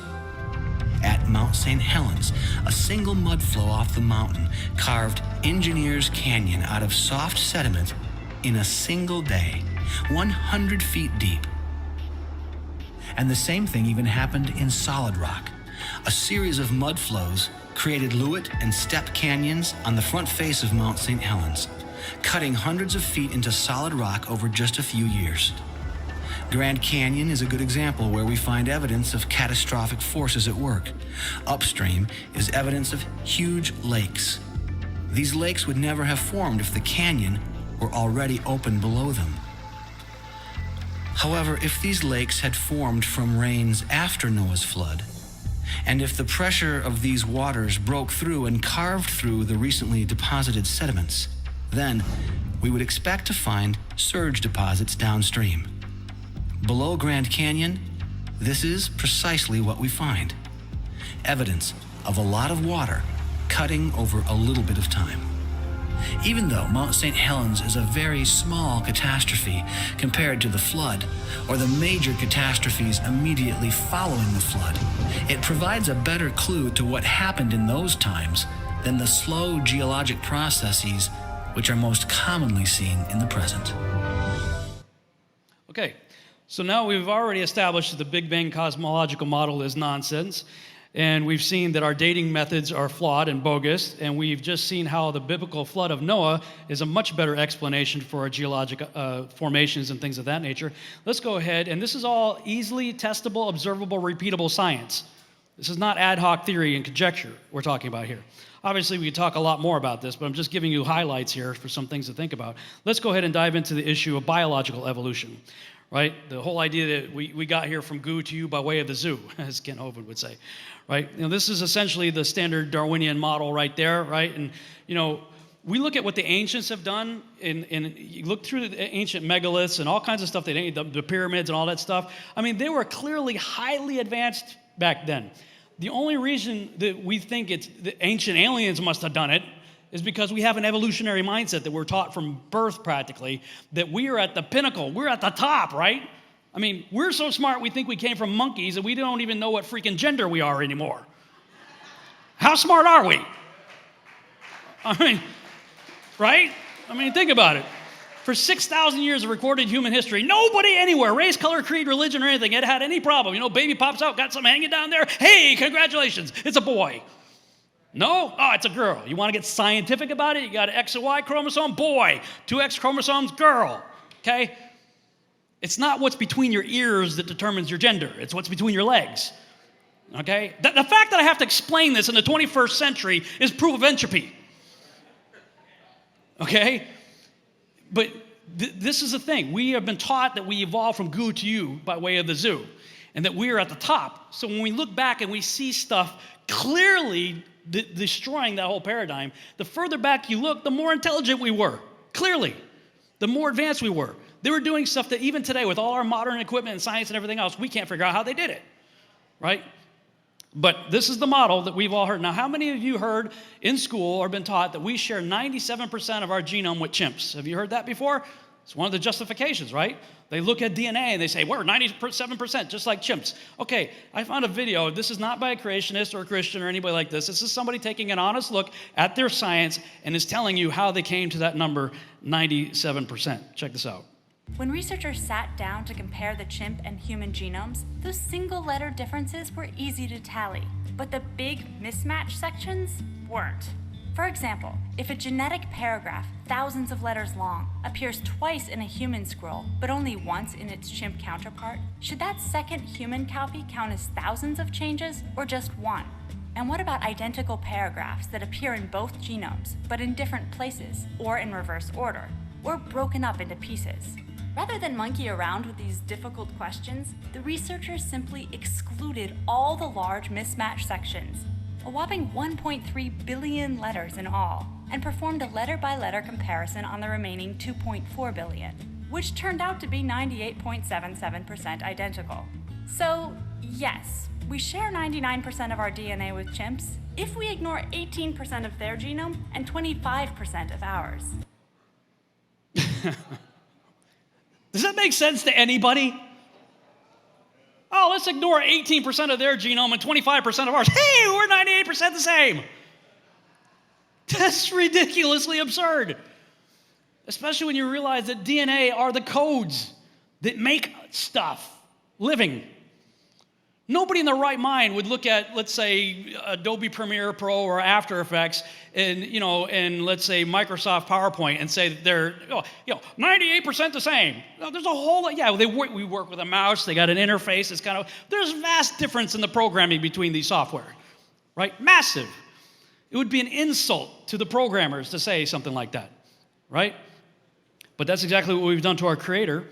In fact, when the people who discovered DNA, we got Francis Crick and his buddy there, the late Nobel Prize winner, Professor Francis Crick, along with British chemist Leslie Orgel, proposed the theory of directed panspermia in 1973. A co-discoverer of the double helical structure of the DNA molecule, Crick, found it impossible that the complexity of DNA could have evolved naturally. Okay, these are the guys that discovered DNA, and they looked at it and they said, there ain't no way this evolved from random chance mutation over time. This is information. Matter does not produce information that leads to complex life forms, right? So what was their grand solution? With no proof, no evidence or anything? Aliens! Aliens must have done it. So they come with the whole idea of panspermia. That's when the idea of panspermia was born. And so, how many of you have heard of the Ancient Aliens TV series? Right? That whole series is all about that ancient aliens came and seeded this world to kickstart evolution because they've recognized that our science is falling apart. This whole Darwinian thing is falling apart. It needs intelligent design to make it happen. Thus, when asked if intelligent design was a plausible solution for the evolution of man, this is what Professor Richard Dawkins had to say. It sounds very laudable to teach the controversy, to teach both theories, but there aren't two theories. There's only one theory around. There's only one game in town as far as serious science is concerned. Of course, you get negative reactions from creationists, but who cares about creationists? They don't know anything. We're Johnny-come-latelys. We live in the cosmic boondocks. We emerged from microbes and muck. Apes are our cousins. You don't believe that the Earth is round only if you're an astronaut. You don't believe Napoleon existed only if you're a historian. You believe these things because they're facts proved by evidence. Evolution is also a demonstrated fact. The truth really is out there. It's not a matter of opinion. You have written that God is a psychotic delinquent invented by mad, deluded people. No, I didn't say quite that. I said something rather better than that. Oh, well, please tell us what you said. Please tell us what you said. Well, I would have to read it from the book. No, please. The God of the Old Testament is arguably the most unpleasant character in all fiction. Jealous and proud of it. A petty, unjust, unforgiving control freak. A vindictive, bloodthirsty ethnic cleanser, a misogynistic, homophobic, racist, infanticidal, genocidal, filicidal, pestilential, megalomaniacal, sadomasochistic, capriciously malevolent bully. So that's what you think of God? Yeah. So you believe it's liberating to tell people that there is no God? I think a lot of people, when they give up God, feel a great sense of release and freedom. Well, then who did create the heavens and the earth? Why do you use the word who? You see, you immediately beg the question by using the word who. Well, then how did it get created? Well, by a very slow process. Well, how did it start? Nobody knows how it started. We know the kind of event that it must have been. We know the sort of event that must have happened for the origin of life. And what was that? It was the origin of the first self-replicating molecule. Right, and how did that happen? I told you we don't know. So you have no idea how it started? No, nor has anybody. Nor has anyone else. Evolution is a fact. It's documented by science. Right, and how did that happen? I told you we don't know. Believe these things because they're facts proved by evidence. So you have no idea how it started? No, nor has anybody. Nor has anyone else. What do you think is the possibility that intelligent design might turn out to be the answer to some issues in genetics or in evolution? It could come about in the following way. It could be that at some earlier time, somewhere in the universe, a civilization evolved by probably some kind of Darwinian means to a very, very high level of technology and designed a form of life that they seeded onto, perhaps this planet. Now, that is a possibility and an intriguing possibility. And I suppose it's possible that you might find evidence for that if you look at the details of biochemistry, molecular biology. You might find a signature of some sort of designer. Wait a second. Richard Dawkins thought intelligent design might be a legitimate pursuit? And that designer could well be a higher intelligence from elsewhere in the universe. Well, but that higher intelligence would itself have had to have come about by some explicable or ultimately explicable process. It couldn't have just jumped into existence spontaneously. That's the point. So Professor Dawkins was not against intelligent design, just certain types of designers, such as God. Many people are extremely illogical. I'm skeptical of the claim. I'm skeptical. I'm skeptical. You're skeptical. I'm skeptical.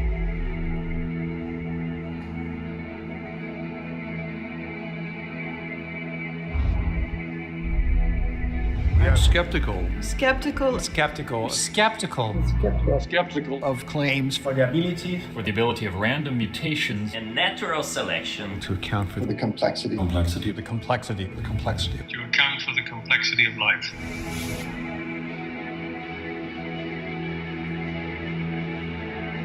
Careful examination Of the evidence for Darwinian theory should be encouraged.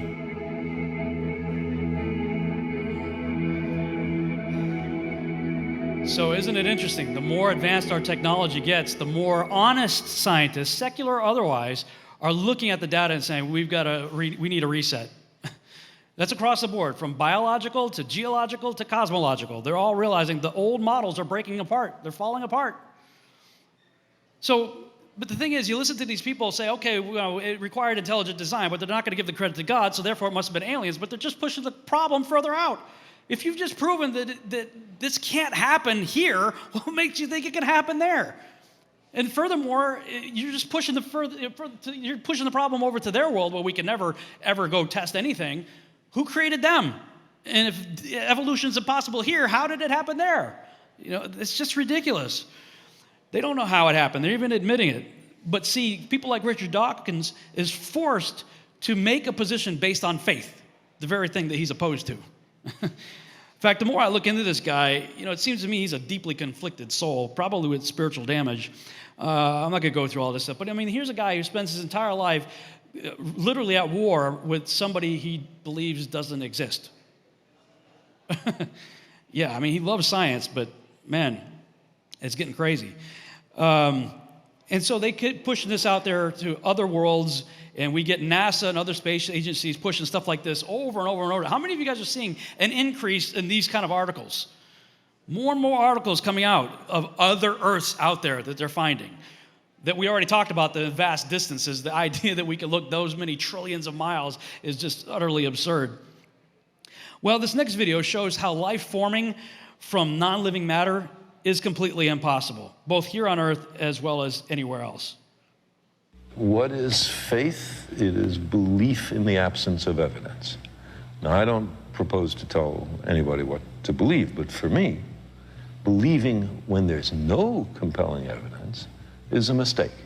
The idea is to withhold belief until there is compelling evidence. When I talk to the public about astronomy and this question of life elsewhere in the universe, the most commonly held viewpoint I encounter is surely it's impossible that we could be alone in the universe. After all, how could it be amongst this unimaginable number of opportunities for life to get going? It only happened once, only here. And this is a viewpoint held by many scientists and talking heads in popular media too. Do you think that there is life outside of Earth, intelligent life in the universe? Absolutely, there is life elsewhere, and almost certainly intelligent life. It has to be. The odds are just overwhelming. There's 200 billion stars in this galaxy. Well, now it looks like every star has about 10 planets, so there's almost certainly intelligent life. I assume it's the most frequently asked question, are we alone? My best guess is that the universe is teeming with life. There's surely other civilizations out there in the universe. There are 350 billion galaxies out there in the universe. But an argument based solely on statistical grounds comes with a fatal flaw. And that is that it is perfectly plausible that the probability of life starting from scratch, which we call abiogenesis, is a number which is so small that it greatly outweighs the number of opportunities, the number of worlds out there in the universe for life to get going. For example, if the probability of life beginning is 1 in septillion, say, then the case for a crowded universe evaporates. In such a scenario, we were the only example of a success. And so we are simply unaware of just how unique, how special we truly are. Our anthropocentric bias clouds our view. This is precisely the point made by friend of the channel, Professor Sean Carroll, when he counters Elon Musk's more widely held view that life must be common. Let us make no mistake, though, the vast numbers of stars, the discovery that planets are common, and that even potentially Earth-like planets are common, all of these points move the dial closer towards a crowded universe scenario. But critically, without knowing the probability of abiogenesis, we may simply be moving that dial from, say, 1 in octillion to 1 in septillion. And so crucially, the statistical argument can only really be made if we have two pieces of information in hand. We need both in order to complete our understanding.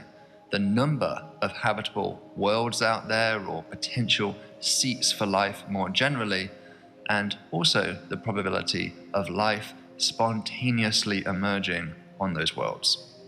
Astronomy has clearly made great inroads about one of these two pieces of information, but what does science tell us about the other?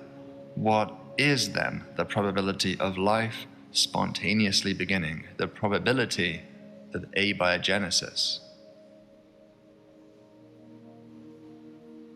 At a basic level, we certainly know that no lab experiment here on Earth has ever succeeded in creating what we would call life from chemical broths with conditions similar to that of the early Earth. This was first famously attempted by Stanley Miller and Harold Urey in 1952 at the University of Chicago. In what is now often considered the classic abiogenesis experiment, they exposed a beaker of water, methane, ammonia, and hydrogen to gentle heating and electrical sparks which emulated lightning. Now, many organic molecules were produced in this experiment, including 20 amino acids.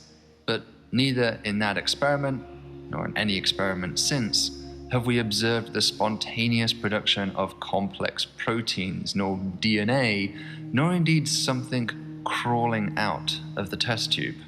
We do not know how to build even a simple bacterium.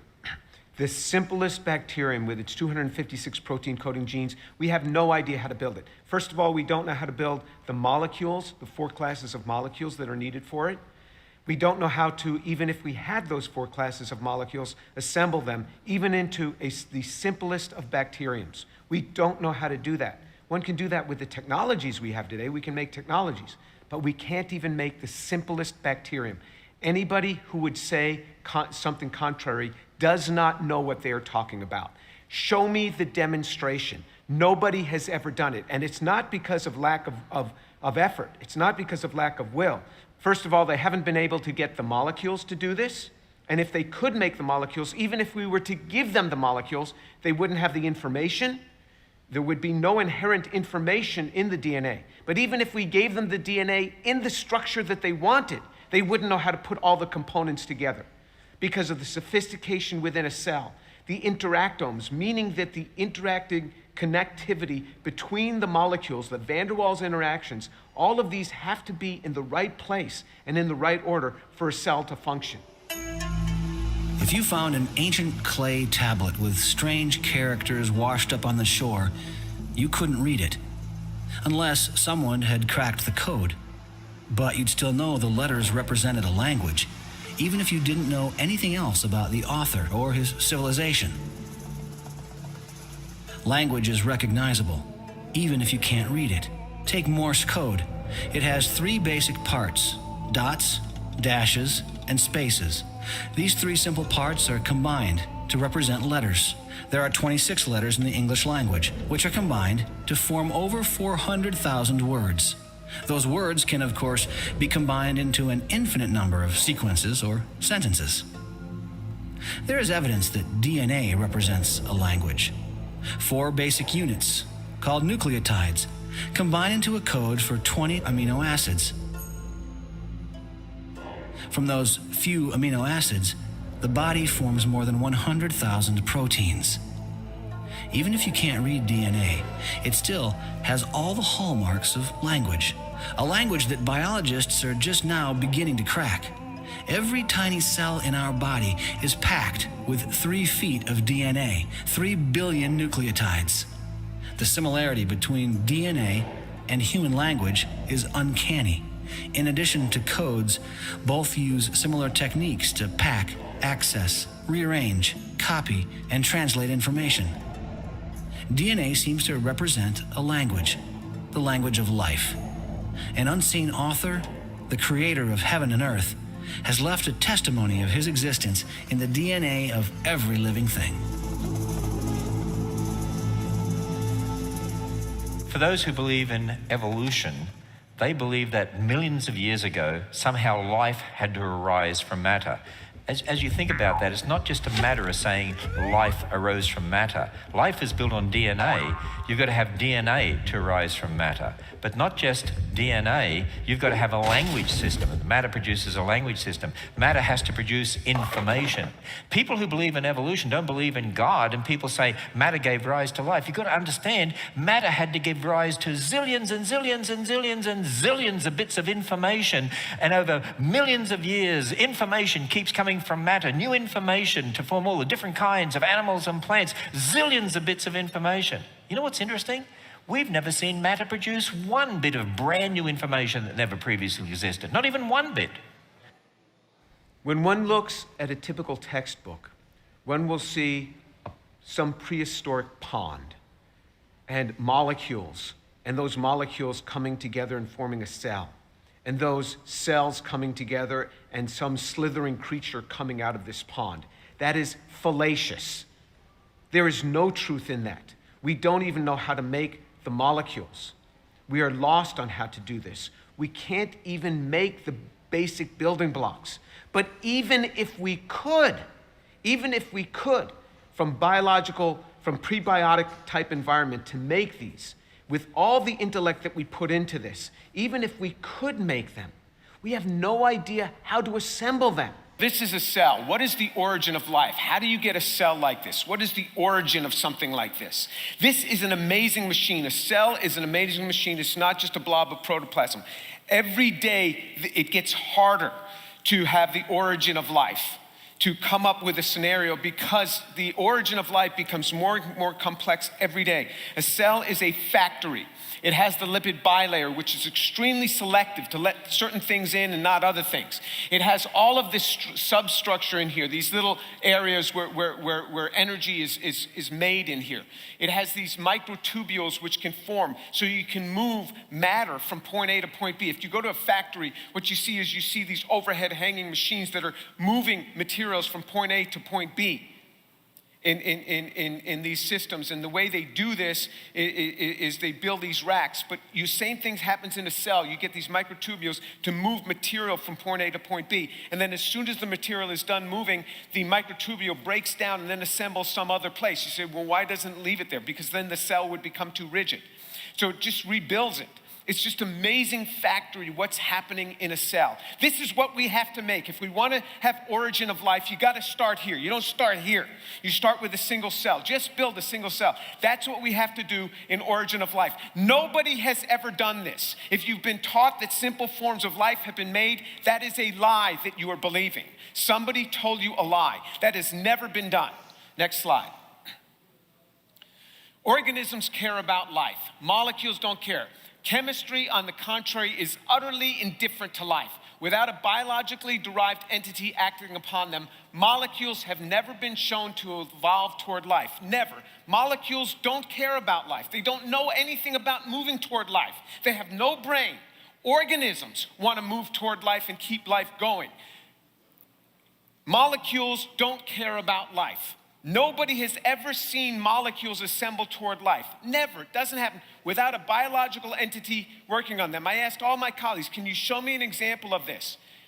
Of molecules moving toward order, moving toward an ordered system where you have a non-regular assembly. Regular assembly is like A or AB. That you can get pure thermodynamic assembly. But non-ordered assembly is a non-regular pattern. That's what you have in DNA. We know from computer science you have to have non-regular patterns in order to have complexity for living systems. And I asked my colleagues, do you have any example of molecules without a biological entity acting upon them, moving to give an ordered assembly that is a non-regular pattern? And they sent me papers where chemists have taken molecules and assembled them in that way. I said, non-biological entity. You can't have a human doing this. Molecules don't move toward life. Well, even if you want to have molecules move toward life and you have human beings working upon them, can the human beings do it? And the answer is no. Next slide. So almost every chemical synthesis experiment in origin of life research can be summed up by a protocol analogous to this. They purchase chemicals generally in high purity from a chemical company. All right, so that's what they do. They first purchase the chemicals. They mix those chemicals together in water in high concentrations in a specific order under some set of carefully devised conditions in a modern lab. Then they can obtain a mixture of compounds that have a resemblance to one or more of the basic 4 classes of chemicals needed for life. So what you need for life is you need carbohydrates, nucleic acids, amino acids, and lipids. That's what we know. All life we know composes those 4 building blocks. So they try to make those 4 building blocks. Then they publish a paper making bold assertions about origin of life from these functionless crude mixtures of stereochemically scrambled intermediates, much like Miller did in 1952. Nothing has changed in 66 years. Nothing. Nothing's changed. Exactly where we were in 1952 is exactly where we have remained. Think about what's been done in science in the past 60 years. Nothing has changed in origin of life studies in 66 years. That's important to realize. Then you engage with the ever gullible press to dial up the knob of unjustified extrapolations. Watch the mesmerized layperson exclaim, "You see, scientists understand how life formed." Then you encourage a generation of science textbook writers to make colorful, deceptive cartoons of raw chemicals, assembling from cells which then emerge as slithering creatures from a prehistoric pond. That is exactly what is done every one of their experiments. So what do I say when someone asks me, do you believe there is life elsewhere in the universe? Carl Sagan once famously wrote that faith is belief in the absence of evidence. And honestly, any scientist who says there has to be life out there is putting forward a position of faith, not one supported by observational evidence and statistical reasoning. The most intellectually honest answer to the question is, I don't know. Okay, so you see the complete and total dishonesty with regard to biology. And yet we're all taught that we evolved. Right? Do you see what's happening in science all across the board? Why should we trust these people about anything? From cosmology to biology. You know, I've said this many times before. When it comes to belief, here are our choices. In the beginning, God created the heavens and the earth, and he created us in his own image. In the beginning, nothing farted out the heavens and the earth, and we got here from Goody by way of the zoo. Or, in the beginning, nothing farted out the heavens and the earth, and E.T. seeded the goo to make you. All right, these are the choices. How did we get here? How did we get to this point? I'm going to go through this real quick here. I'm not going to read everything that I have on this, but personally I blame the public government-sponsored education system. And when you look into this is all relatively new information for me looking into this, that it was based on a Prussian model that was established in the 1800s, and an important component of the Prussian system was how it defined for the child what was to be learned, what was to be thought, how long to think about it, and when a child was to be allowed to think about something else. This is where the Pavlovian bell ringing each hour of class time comes from in our current school system, right? You're only allowed to think about this for 45 minutes or an hour. Ding, ding, ding, get up, you go over here. Now you're allowed to think about this. Ding, ding, ding. And all the while there's a globe in the classroom sitting over there. And it's part of everything that they're telling us. Now think about it. None of you believe that we're on a globe from anything you physically saw. You believe it because somebody told you there's a globe. You believe it because somebody you trust, be it the teacher in the front of the room or NASA, the government, and the military, showed you images that they say were authentic, and you believed it. Prior to that, education was a private practice, usually taught at home. A lot of times the church was actually the schoolhouse. All that changed in 1902 when John D. Rockefeller came along. And he created the General Education Board, and he went around and basically got people to, the government to finance this whole thing, and we have this public education. Was he just being a good philanthropist and a general nice guy? No. He said himself, I want a nation of workers, not thinkers. That was his whole thing. And as I started looking into this even more, there are more and more people saying basically the same thing. We don't want people thinking. We just want basically slaves that we can control, that we can manipulate. And then I stumbled across this article. In 1916, this guy that was part of the Model T Ford Club International, he was a technical editor, he said, and I'll just summarize this, that basically we can run this stuff off of vegetables. The Model T could run on vegetable. ethanol and alcohol and stuff like that. In fact, according to the articles that I was reading, there was a way to switch between gasoline and basically vegetable-based. And he was just saying, at the end here, an acre of corn stalks will produce 100 gallons of alcohol. Some corn stalks would produce 50% more. Then the distiller can turn around and sell his waste back to the farmer for cattle food. Nothing has been taken from it but the alcohol. All the nitrogenous matter is still there to go back into the soil as fertilizer. Imagine if cars, right from the beginning, when Henry Ford created the Model T, imagine if cars were running off of food, right, plants, that even the byproduct of the distilling process could be sold back to the farmer to use for fertilizer, and nothing harms the earth. Can you imagine how different our world would be? But no, you got Rockefeller out there, Standard Oil, right? It says, meanwhile, as Henry Ford was developing the assembly line for mass quantity automobile production, John D. Rockefeller was extracting and selling ever greater quantities of oil to be used in automobiles. And Ford had told the New York Times, he said, there is fuel in every bit of vegetable matter that can be fermented. There's enough alcohol in 1 year's yield of an acre of potatoes to drive the machinery necessary to cultivate the fields for 100 years. Can you imagine how different life would have been? This was allowed to continue. And I started looking deeper into this, and I'm just going to bypass this, but this is a video of it. That was a video of a guy who actually went to Ford Motor Company, looked at the Model T Ford, and showed you how the carburetor was rigged to be able to switch between gasoline and vegetable alcohol, ethanol, and things of that nature, that you could switch it.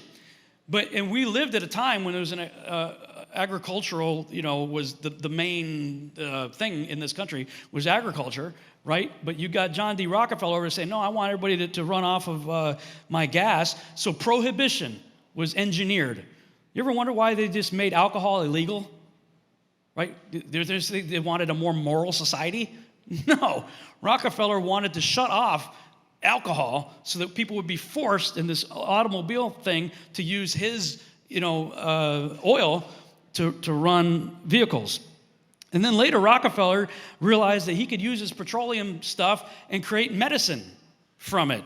So then he took over the entire medical system and made everything allopathic and sent people out there to do studies to say that, yeah, vegetables and diet, that's not really anything that should be important. That's quackery, right? We need pharmaceuticals. And so they basically made all of the education system shut down anything that taught nutrition and teach only pharmaceuticals. And they would get government grants and so forth. Western medicine relies on Big Pharma's petroleum drugs, which the body can never ultimately assimilate. For Big Pharma, there is no financial incentive to heal you. You ever think about that? They heal you, they just lost a customer. No. These guys are Luciferians out there trying to just destroy everything. There's a whole bunch of stuff talking about the drug industry, things of that nature, so I'll just keep going past all this. Then I got to the point where, okay, you got Rockefeller basically creating the public education system, destroying healthcare in America, making it all based on petroleum-based drugs.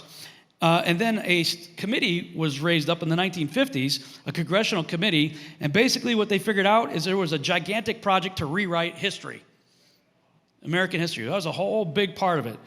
So when you consider all this, and there's a whole lot more I didn't have time to go through here, unfortunately, you start thinking about, is it really too big a conspiracy when you figure out what they've done to us right from the start? Look in the 1920s, and you start seeing, these are books I recommend you check out. The Hunt for Zero Point, Secrets of Anti-Gravity Propulsion, Electrogravitics. These books right here are talking about in the 1920s, a guy by the name of Townsend Brown had realized that gravity had more to do with electrogravitics than it had anything, electromagnetism, than it had anything to do with Newtonian physics and stuff like that. So they had created and figured out anti-gravity in the 1920s. And this was written about prolifically from the 20s through the 50s until, guess what? NASA shows up in 1958. All that stuff gets buried. And I started thinking, geez, if they had anti-gravity figured out in the 1920s, by the time you get to the 60s, don't you think it would be possible they could have faked anything in a warehouse? They could have totally faked the whole thing. Look into people. Have you ever heard of Edward Leedskalnin? I think that's how you say his name. You ever hear that name before? Coral Castle? That created this huge megalithic castle structure by himself.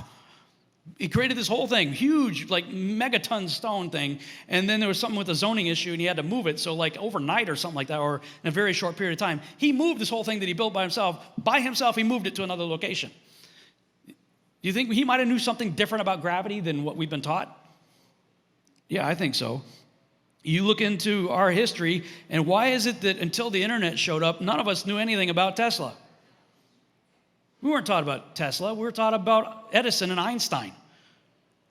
You know, Tesla had created free energy. He could have energized the entire world for practically nothing. Of course, that meant that, you know, guys like Edison wouldn't make any money, and J.P. Morgan that was financing this stuff wouldn't make any money. We can't have that. Can you imagine if we had energy all over the world freely available to us, and we were driving cars based on plants, and the byproducts of the distillation could be put back into the industry to grow more plants? What kind of world will we be living in right now? Instead of a world that's been totally robbed of everything, we'd be living in paradise. You know? But things were happening in the 1920s that are just amazing, 20s through the 50s. And in the 30s, you had people, the first men being launched up into the stratosphere, finally getting up into the sky. You know, early 1900s, they create airplanes, right? So that we get off the ground. Then this guy goes up in a weather balloon type thing, goes up there 30,000 feet, or no, it was 50,000 feet, I think it was, and looked down and said, he described the Earth as a flat disk. Then a few years later, the Russians got to 62,304 feet, and they looked down and said they didn't find any evidence of curvature whatsoever. Okay, first people to get up into the stratosphere. Now you got people, and you may have even said this yourself, they're saying you can see the curve at the beach. Or you can see the curve at a commercial airline that gets to 35,000 feet.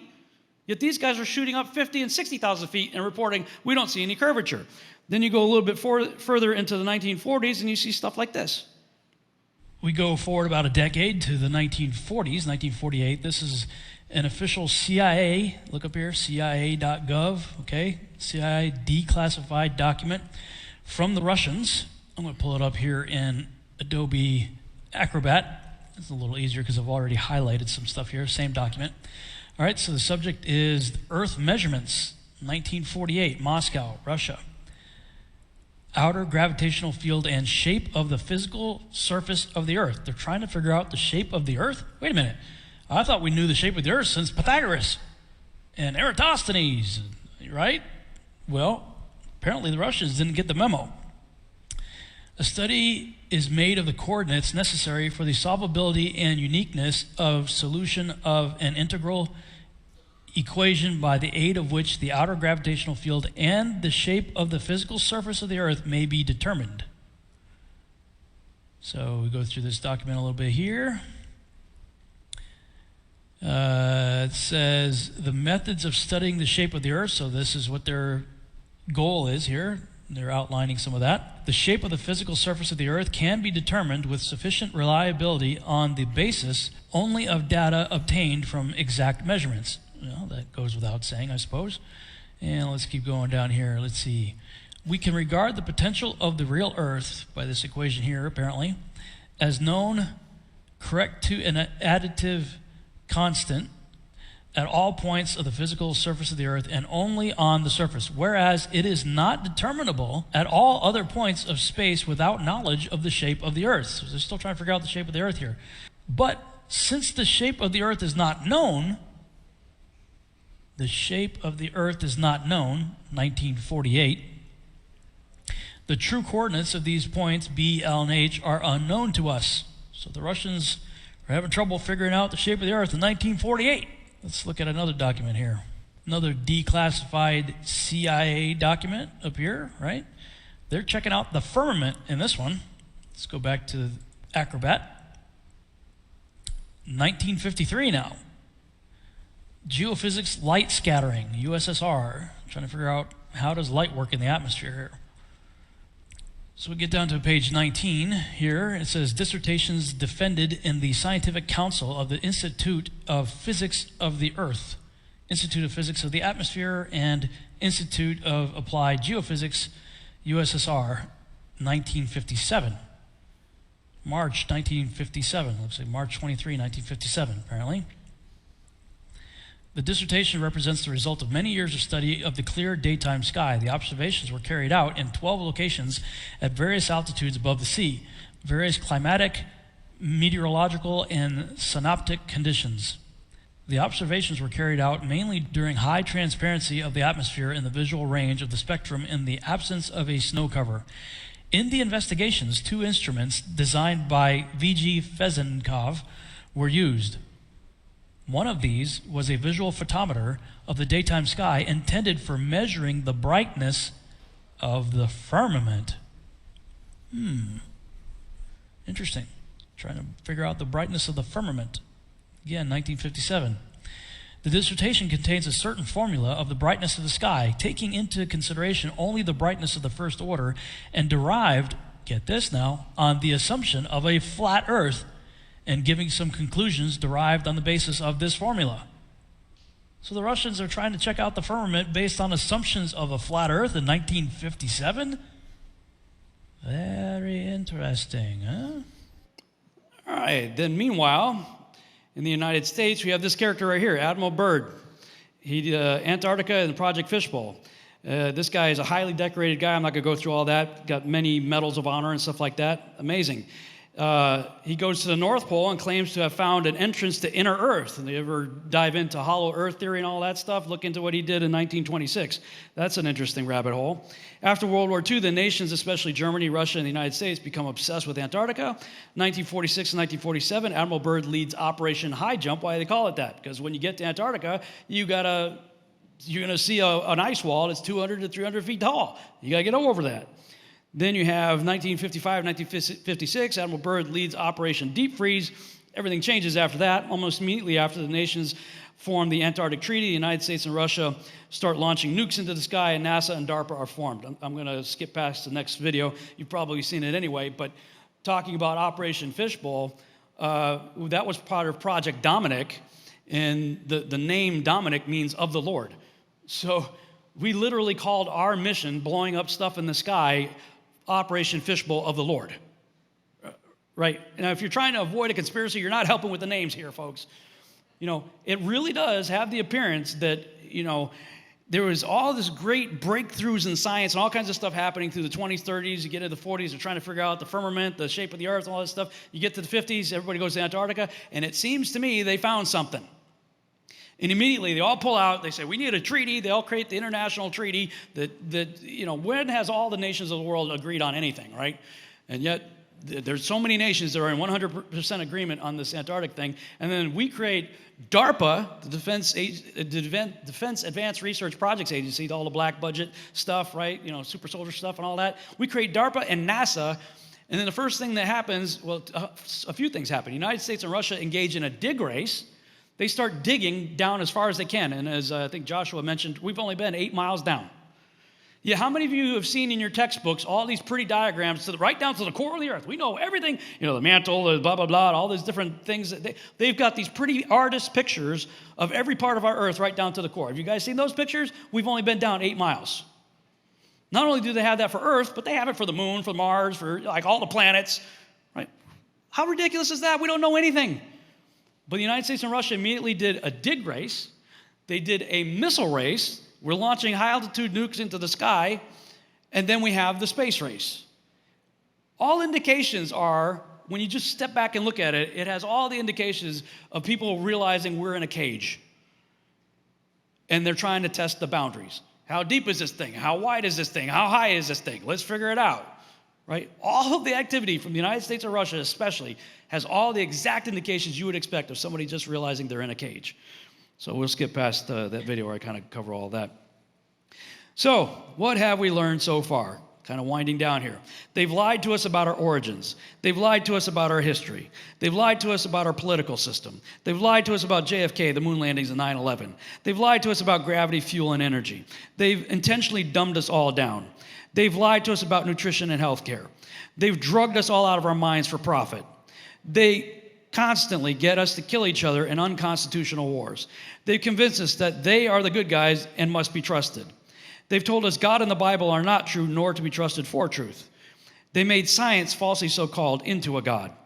They've convinced us we are nothing floating on a dust ball in space. And they've convinced us aliens are our creators, and oh, by the way, they're coming back. So with all this in mind, is it really a conspiracy? I don't think so.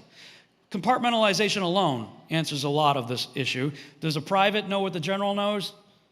No, of course not. Does a mechanic know what the king knows? No, of course not. Look into the Manhattan Project. Look at how many people were involved with that and how much money was spent on it. The vice president of the United States didn't even know what was going on. The guy in the office right next to you didn't know what you were doing, and you didn't know what he was doing. Yeah, compartmentalization works. Again, the mechanic doesn't know what the king knows. If you really want to dive deep into how various nations could, be in on it, I recommend you check out these books right here. Conspirators, Hierarchy, the story of the Committee of the 300, of course, William Cooper's book, Behold, a Pale Horse. Learn about organizations like the Illuminati, Freemasons, Vatican, Jesuits, Trilateral Commission, Bilderberg meetings, Bohemian Grove, Committee of 300, Council of 13, and this is all just the tip of a very big iceberg of control. And you understand how easy it would be to deceive us, and everybody would not have to be in on it. You start looking at people, well, I've got a cousin, I got a friend, or I got a family member, or whatever, that works at NASA. Oh, congratulations, you know somebody who builds stuff. Wow, awesome. Oh, you got somebody who looks at data on a computer screen. Wow, awesome. How many people have actually been in space? All you know is you built something that got loaded on that thing that got shot up and did this. If you do a time lapse of it. You don't know anything. Yeah, you trust your friend or family member wouldn't have to be in on anything. How many of you know they lose contact of their stuff over the Indian Ocean today? Even now, they lose contact. That's the perfect opportunity in my mind for them to switch something to feed data to the monitor. You had Gene Kranz. Jaron did a video just recently quoting from Gene Kranz. You know the guy, Gene Kranz, he was like the head of operations at NASA during like Apollo. He was, Ed Harris played him in the Apollo 13 movie. He is quoted as saying, our simulations were so good that the operators would never be able to tell the difference between real world and simulation. That's how good their simulations were. So even today, 2019, they shoot something up there, they lose contact with this thing over the Indian Ocean. That's the perfect opportunity for them to switch whatever they do, and the data appears on the screen, and the person reading the data wouldn't have to be in on anything. He's just reading what's on his screen. Their simulations are so good, you wouldn't know the difference between real world and simulation. Keep that in mind. What government's trustworthy? Is our government trustworthy? Are the Russians trustworthy? Chinese? Israel's trustworthy, right? Whatever. Governments are full of conspiracies. The military answers to its government. When you think about, there's only been about 550-something people, I think, that have allegedly been to space. And over half of them are from the United States, and about 216 of the 375 U.S. astronauts served in the military. I served in the military. How many of you know military, from the private right up to the general, are trained to keep secrets? Guess what? You get captured, you get to give everything away to the enemy? No, you're trained to keep secrets. You're trained, don't ask questions, you get paid to ask questions, right? Do what you're told. Trust your government. Swear to uphold what they tell you to do, right?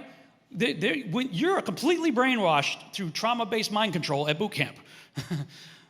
And when I was in that paradigm, I was Joe Patriot. I would have done anything they told me to do. And I look at the astronauts a lot like that right now.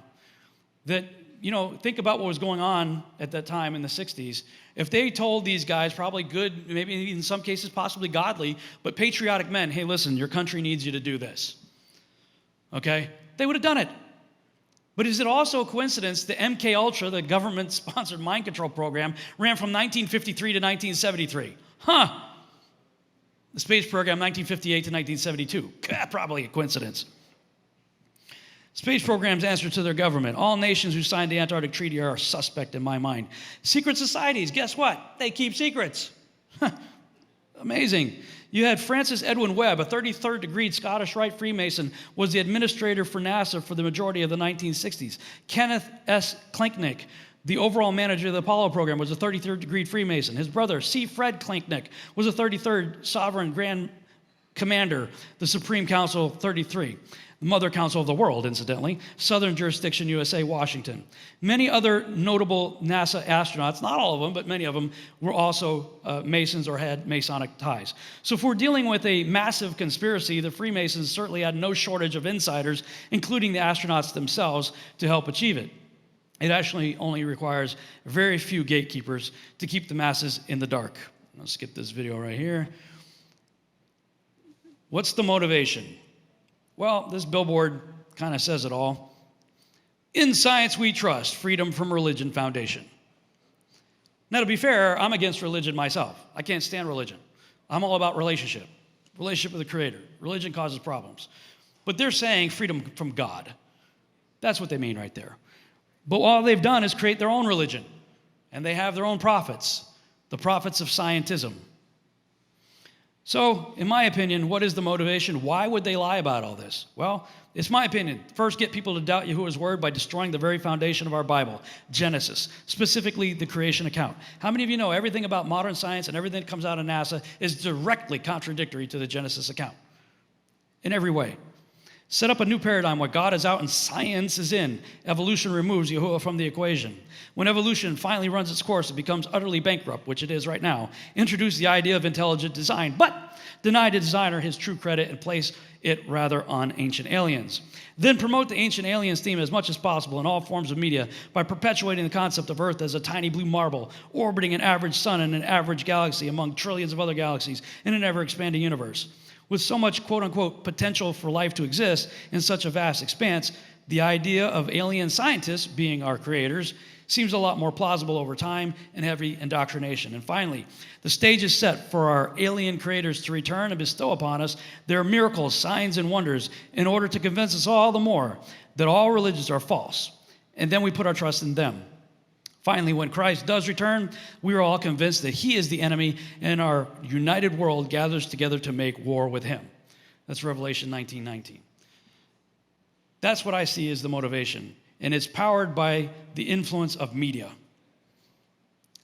Everything in media. It's like they've trained us that we're monkeys. Why? So that we can play the monkey see, monkey do mentality. They can show us something and we just believe it. I'm going to show you something right here. Check this out. I don't know if you've seen this. Do you ever see the time when they launched all 5 space shuttles at the same time? Isn't this incredible? All 5 space shuttles were launched at the same time. How cool is that? Look at all these people right there, right in the smoke from the takeoff. They're videotaping with their iPhones and stuff. Check this out. Look at this guy. He's still on the catwalk. Look at these kids playing right underneath there. That's awesome. You see the kids playing in the fire? That's so cool. I saw it on TV. Look at this. It's amazing. They had all these cruise ships out there checking it out too. That was quite a sight to see, huh? And the best part's coming up. These guys had front row seats.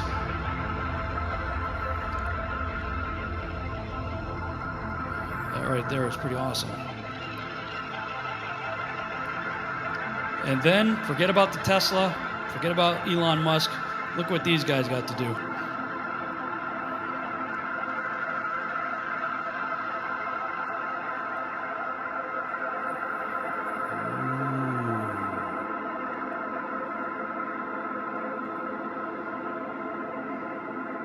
Look at that.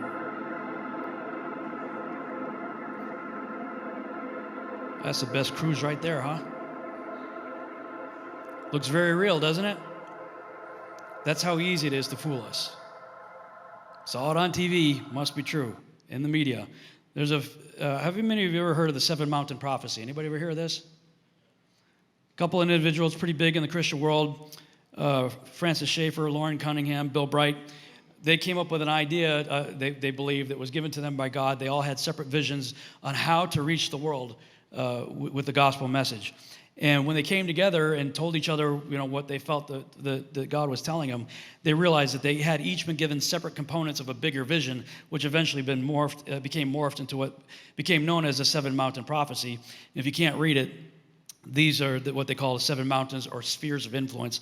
They have a radical impact on our culture, and that's religion, family, education, media, arts and entertainment, government, and business. Clearly, if you think about those things, they all have a massive influence on the way we think and the way cultures are affected.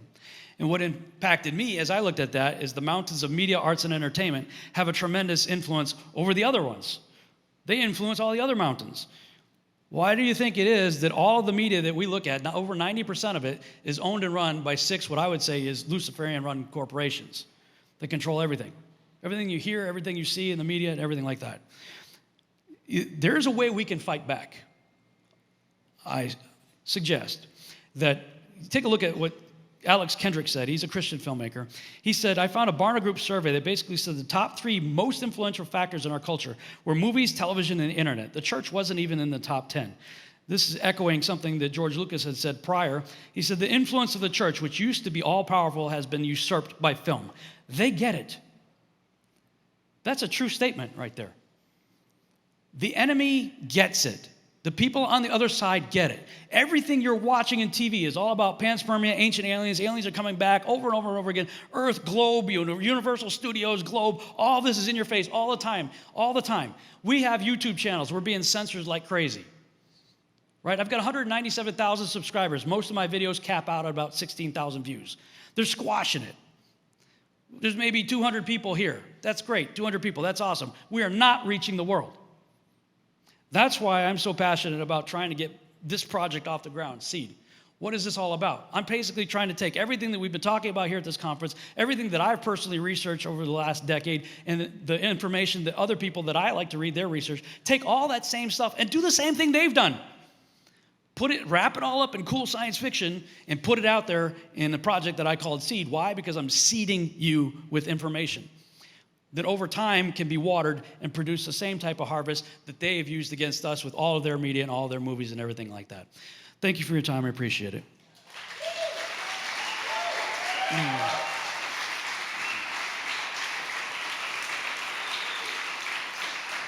Whew. Went a little long. Sorry about that.